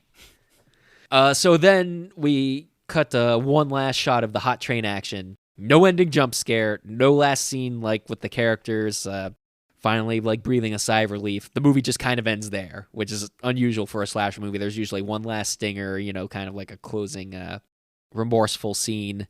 And then we get some more of that awesome 80s, or not 80s, because, like I said, the film came out in 80, but it's still the 70s. So we get that 70s style opening theme from the beginning. And then we roll credits. But during the credits, so I got one last note before we dive into our wrap up here, our last bite. So back to the band, Crime. So we got keyboard, vocalist, and composer for the band, Larry Cohen. Now, is this the Larry Cohen? Of, Larry Cohen being a famous schlocky horror movie, sci-fi director and producer. I can't remember if he directed the stuff, but he definitely produced the stuff. I haven't seen anything on it. It could be. Cue the Winged Serpent. So, but I mean, I find it very strange that there's a Larry Cohen in this band, and then also the famous Larry Cohen. It could just be pure coincidence. Hey, there's plenty of people with the same name. Happens all the time. Anything you can find out quickly there? And then anything you have to say before we go into last bite? All right, yeah, I have some stuff before last. Sure. Okay, so let's start here with I got some cool tidbits. So the train, it was actually a 1948 train from the Canadian Locomotive Company. They leased it, so they leased I think 6 cars, 5 passenger cars and engine, the engineering car. The engine, yeah. Yeah, engine. I always call it locomotive. Same difference. After they were done, so the original number on it wasn't what they had on the side of it. Hold on, I'm gonna go back to this. Oh, did the number change throughout the movie too? No, there was like no that? continuity. Okay. They actually repainted the trains, a lot of them black. So the original number was 1293, and they changed it to 1881. And they painted them black with silver stripes. So afterwards, the movie, the Steamtown Foundation, they reverted the engine back to its original number, and it had it restored to a historic color and lettering scheme. And as of January 2021, this train continues to be an operable locomotive. Oh, that's cool. Which is kind of cool. Some other figures here. The budget of this movie was $3.5 million. Oh. It earned Still pretty low budget though. It earned $8 million at the box office. Yeah, a modest profit. Another thing is body count is 7. So I got 10. No, so excuse me, 11. So I have 7. It says 7 on camera. Confirmed. 3 off camera, unconfirmed. Right. The 2 1 people missing, presumed dead. None of whom include the killer. Who'd I miss? I don't know. Oh, Charlie. Yeah, Charlie is the other one because it's Charlie got replaced. Maybe that lady died. Nah, she didn't die. But no, it's forgot Charlie. to mention the lady at the beginning that was talking to. No, well, it's Charlie because she comes back and she thinks it's Charlie because she's wearing Charlie's costume or Charlie's conductor, hat and everything. So maybe I forgot that Charlie might have died. I didn't put that in my notes. I mean, I put that she thought it was Charlie. So, anything else you got? For filming wise, they had to shoot at night because in the day they filmed in a warehouse. The environs, which I don't know exactly what those are, made too much noise. Environs. So they had to shoot at night. This was shot back to back with Prom Night for Jamie Lee Curtis. I got mentioned about that in my last bite. Another thing is David Copperfield was very nervous. He was hold on a second. he was very irritated during the production because he had so much trouble saying his lines that he swore that he'd never make another movie again. And it's funny is he's been in other movies, but he's always played himself. Yeah, he's kind of almost playing himself here. But yeah, those are probably just little appearances in other movies, I'm guessing, right? Yeah, like he's in Incredible Burt Wonderstone, other stuff like that. I mean, there's other Probably just bit roles where he's not like heavily involved. And a kind of odd thing. Hold on one second here. I just want to get the correct name on it. Okay. Actor Derek McKinnon, actually, in a strange coincidence, he was a neighbor and acquaintance in real life, of Luca Magnotta. And if you've never heard of Luca Magnotta, there's a Netflix documentary called Don't Fuck with Cats, Hunting an Internet Killer. So it's basically this guy that kills cats and eventually kills a human and cuts him up and ships him to different people. And this guy was his neighbor. Yeah, that's crazy. It's weird. And besides ratings, you got anything before I give the ratings? I do have one last thing I meant to mention earlier, probably at the beginning. This movie also has a special place in International House of Horror podcasting history because this was originally going to be the first ever episode of this show. Back when I originally was going to do a solo podcast, but I needed somebody to bounce it off. And I actually recorded the whole thing and talked about the film. And while editing, the clip got screwed up and bits got put out of order. I don't want to criticize the probable sponsor of this thing, but their editing thing wasn't the best when editing, just trying to edit it ad hoc on the phone, and that's probably why it got screwed up. There was like no good way to fix it without having to listen to every little bit and piece and try to piece it back together in the proper order, so I just had to trash it. And also it's probably better off because I needed somebody to talk to rather than just trying to talk to myself here the whole time about a movie and review it. So you got a Scary Perry, buddy. So that was a few years ago. Yeah, I needed somebody. So I got another tidbit. Sure. So then we can dive into the last bite. So in the movie, we see Alana, Jamie Lee Curtis, Derek McKinnon, Kenny asks her to kiss him. Mm-hmm. So originally, the writer wanted Kenny to kiss Carney. Derek McKinnon, the actor, he didn't want to do it. He refused. That's weird. He said it would, for the times it wasn't, it wasn't right. Kosher. Yeah. He also said taboo. He barely knows the guy. This guy's in the Steamed Academy Award winner. Yeah. And I'm surprised Ben Johnson wouldn't be like, fuck no, I'm not doing it. Well, no, but then Ben actually asked to talk to him, and Ben talked to him, and they talked about it, and they actually filmed it. Oh, wow. For some reason, they didn't use it. Yeah, I think it works better this way. Yeah. Because I think it's weird otherwise. There would be no context to the scene, whereas this one there's context to it because of what happened at the beginning. Yeah, I mean it made more sense than that. Yeah, but that's just a little fact. And then, are you ready? Yep, I think we're ready for. So I'm gonna give. All right, so IMDb. Excuse me. Are you doing your last bite or what? No, I'll do this before you. Oh, sure, go ahead. Give this 5.8 out of 10. It's 36% on Rotten Tomatoes. But though when you usually see a low score like that, you see an audience score could be higher, but the audience score is only 1% higher at 37%. Which is weird because it's not like this is a bad movie. It's cheesy at times, but I mean, I still think it's pretty good solid slasher film. All right, well. But we'll get into that here. So you ready? Ready for it. All right, so now, having talked about the movie, it's time for the last bite. So, Terror Train set out to make Halloween on a Train, and it thoroughly delivers on that premise. It's a fun murder mystery slasher, and while it's obvious who the killer's true identity is, it's still fun trying to figure out who on the train actually is Kenny. I think the film does a decent job of this, especially with the killer changing costumes, which means the killer could be anyone at any time. Although I don't think they quite lean on that theme enough. Like I said earlier, they could have used it a little bit more to make it more effective, but it was still used effectively enough in this. Also, the iconic Groucho Marx mask is only used early on in the film. It would have been nice to see him wearing it one last time at the end while dressed as the conductor, like a throwback. Plus, it would also reference back to the movie's infamous poster, because if you look at it, he's wearing the Groucho Marx mask and the conductor's hat. whereas he never actually wears both at the same time in the film. He has the top hat that Eduardo was wearing earlier in the film. The film moves along at a decent pace. It isn't slow, and although there is a lot of just partying and magic scenes that kind of break up the action, that are kind of service filler, they don't quite feel like your traditional filler. They're still kind of interesting and fun to watch. And David Copperfield's magic acts are genuinely entertaining, as I've referenced the quarter and cigarette trick numerous times through this episode.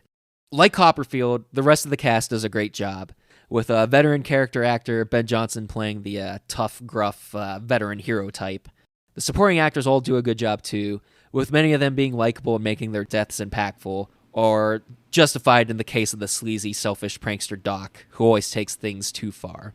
And with McKinnon doing a great job as the psychotic, cross-dressing killer. And also, like the president, like I said, he did a good job too. So Jamie Lee is also at the top of her game here.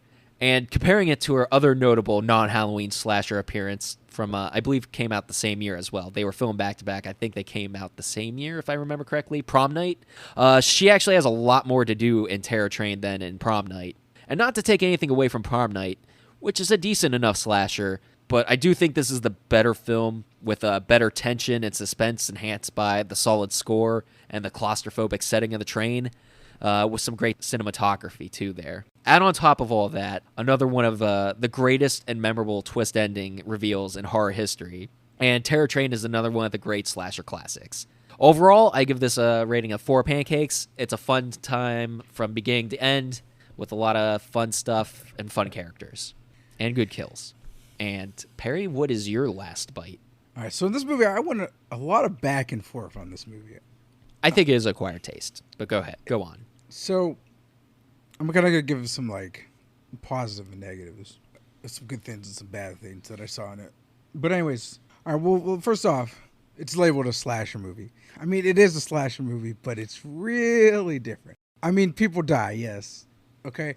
At first, I didn't like how, Kenny would go kill somebody, but I understand you're not really supposed to know who he is. They don't show the full extent of the kill.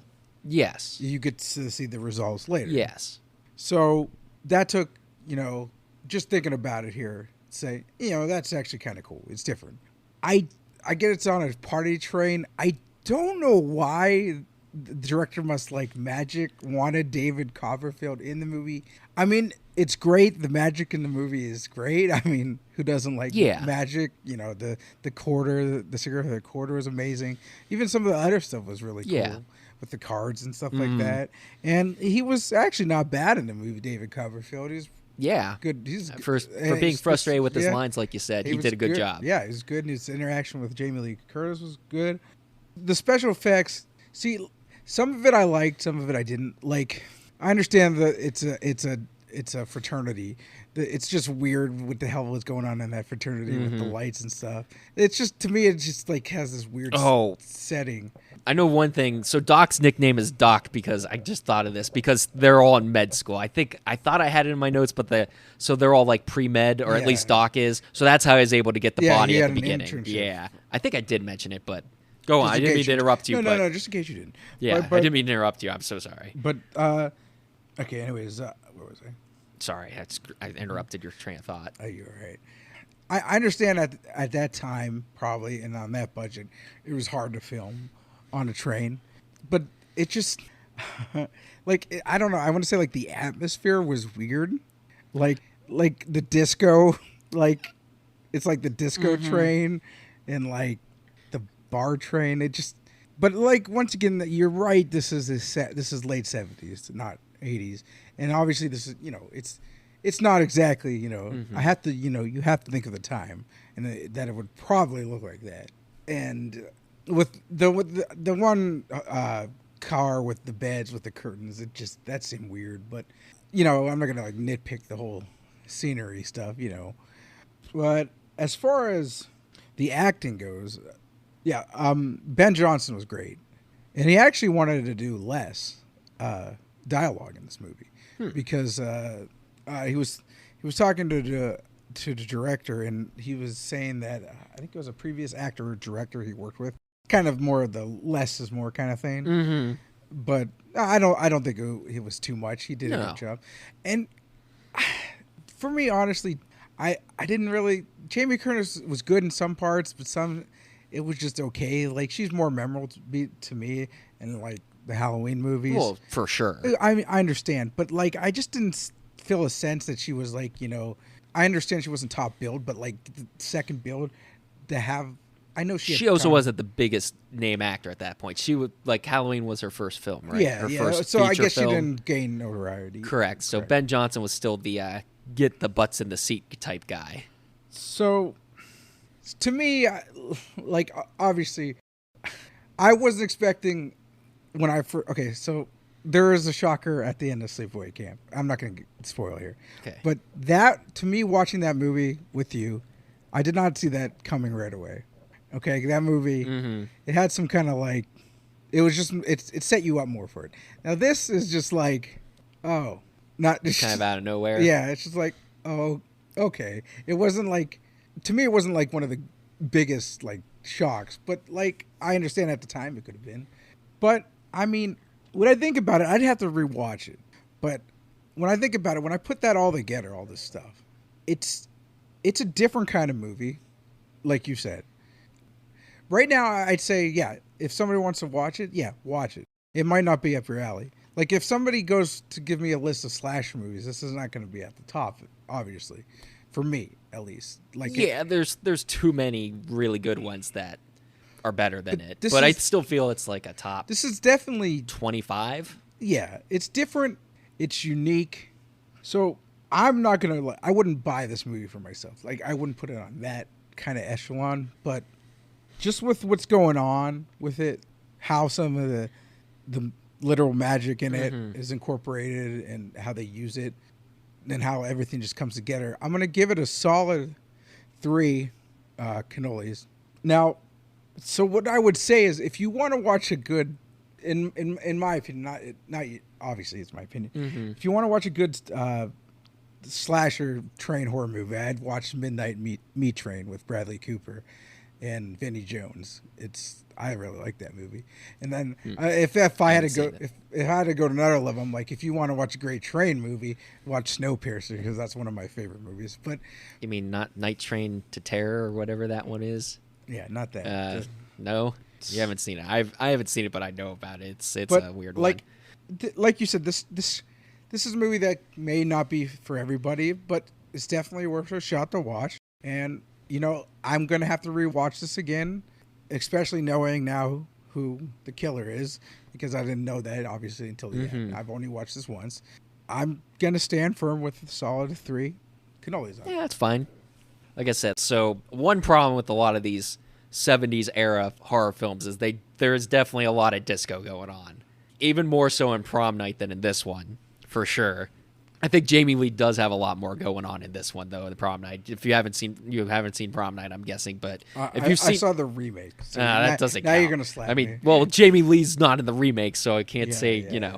or at least I don't know if she's seen the remake. She could be in a cameo. I haven't seen it, but in the original Prom Night, it's like not that she's not doing anything. It's just like she doesn't progressively advance towards like stopping the killer type deal. Whereas she's more actively involved in this one part of the setup. And she's never really kind of like a target of the killer until like maybe even the end, if not even at all in Prom Night. It's easy to compare those two because they came out at the same time and were filmed back to back.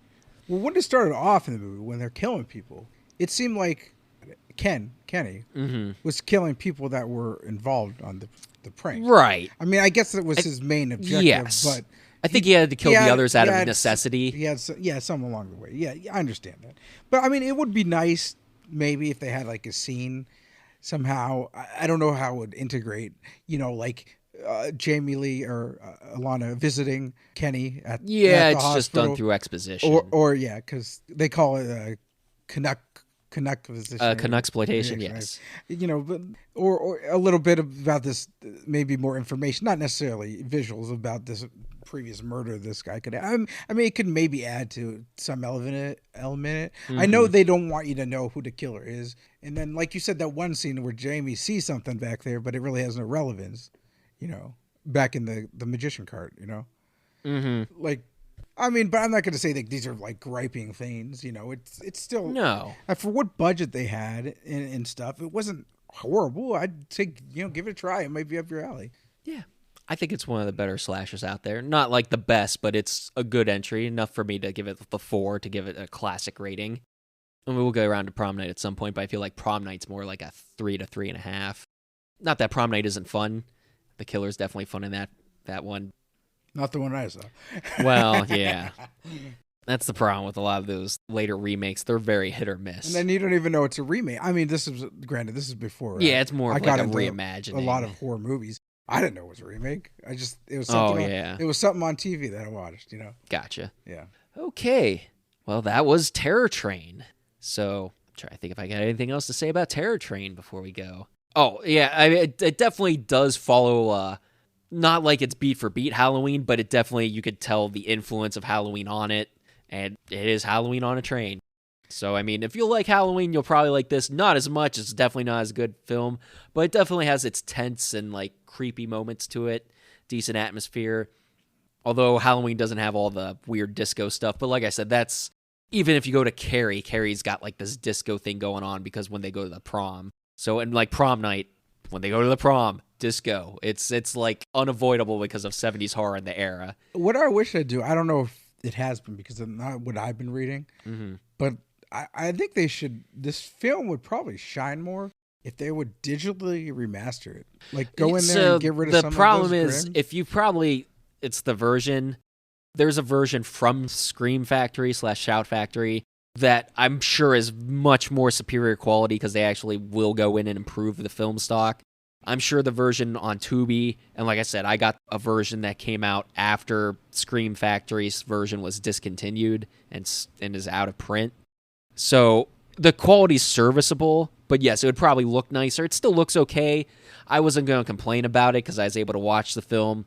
Like, the quality, unless the film quality's really, really bad, like on some of these straight... Yeah, that's the one I have, the Scorpion releasing. Okay. Yeah. So you're thinking that the Shout Factory, oh, yeah, but if you look up the Shout Factory, to get it new or used, it's pricey. even the Shout Factory came before the Scorpion. Yes, Yeah. but it was probably... Yeah. You have to remember, they lose the rights, somebody else just takes whatever... It's officially out of print, yeah. whatever version they have lying around, whatever film, and just slap it on a DVD without touching it up. It's probably also has more special features, like the Scorpion releasing has a commentary with the director and somebody, I forget who, maybe one of the actors, nobody big name, maybe one of the other production people on it. So Yeah, I just wonder if they remastered it if it's different, that version, the Shout Factory, than the other one. it's probably not different like any deleted scenes. There might be like bonus feature deleted scenes, but nothing like an extended cut, I imagine, or like an unrated cut. I mean, there could be, but to my knowledge, I haven't done much research into it, but there isn't like a unrated cut. Are you finding it real quick before we go, or Yeah, I'm just reading it here. you didn't find? What they have here. Sure. Yeah, you might just have to delete this. I'm looking at the slipcover of this. They called it the collector's edition. Yeah, they do that for all theirs. They It says call them back. collector's It says- editions. I clicked on the back. It's not the back. Maybe I should just actually read down and we'll see. It says a proficient 180p transfer. So So it's probably better I don't know quality. if there's video quality. Yeah, I don't know. Image is naturally filmic and pleases to the eye. Steady grain overlay benefits the image. Finer details leaving them intact rather than scrubbed away. Yeah, so it looks like, they tried to touch it up on this version. Mm-hmm. Yeah, So- they usually put out a decent product, Scream Factory. So I'm sure that one, I'd like to, get my hands on that one day maybe to rewatch, and it could be better, but Yeah, I'm not but going to unless say that's- Scream Factory that's gets the rights back. detrimentally better, but I'd recommend if you watch them, maybe watch it on the Scorpion Blu-ray if you can. Oh, or maybe well, I have the Scorpion Blu-ray. It's still shoddy. okay. It's got like like the burnt speckles. balls. Yeah. Yeah. Not like it's still okay. Like it doesn't ruin the film, and it's not in all places. Like I said, a little bit at the beginning with the opening and like in the credits, and then like later on there's one or two, but it's still it's a decent way to watch it. But I know I actually got an email today that Scream Factory TV is like a streaming service now for free for all their things. I'm sure you can also watch them on Tubi, but if you go to there, maybe because I think Tubi probably has the Scorpion releasing version or some older version. They probably don't have the Shout Factory version. No, it's not.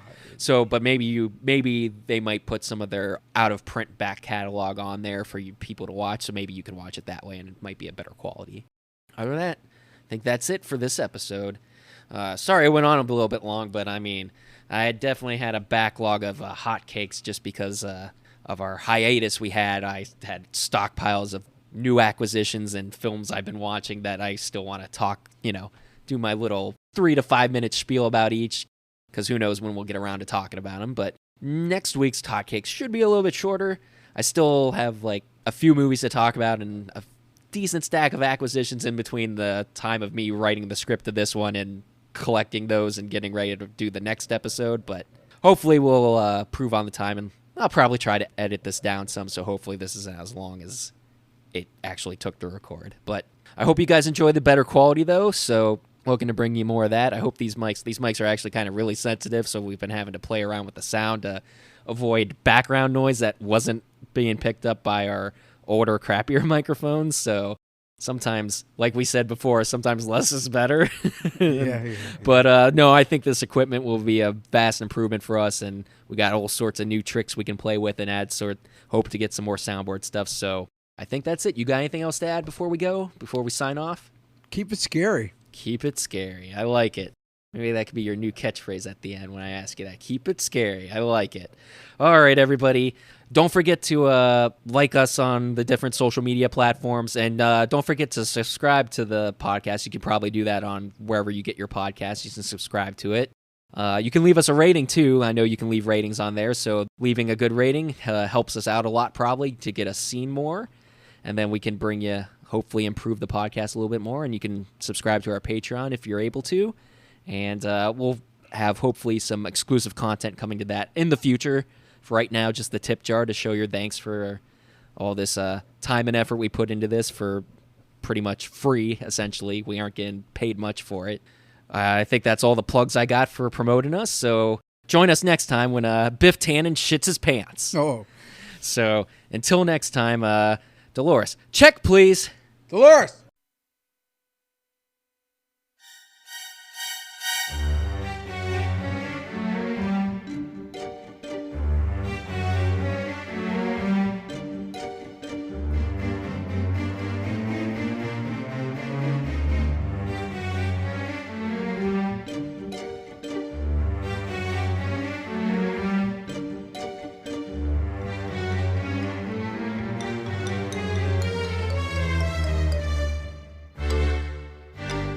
The International House of Horror.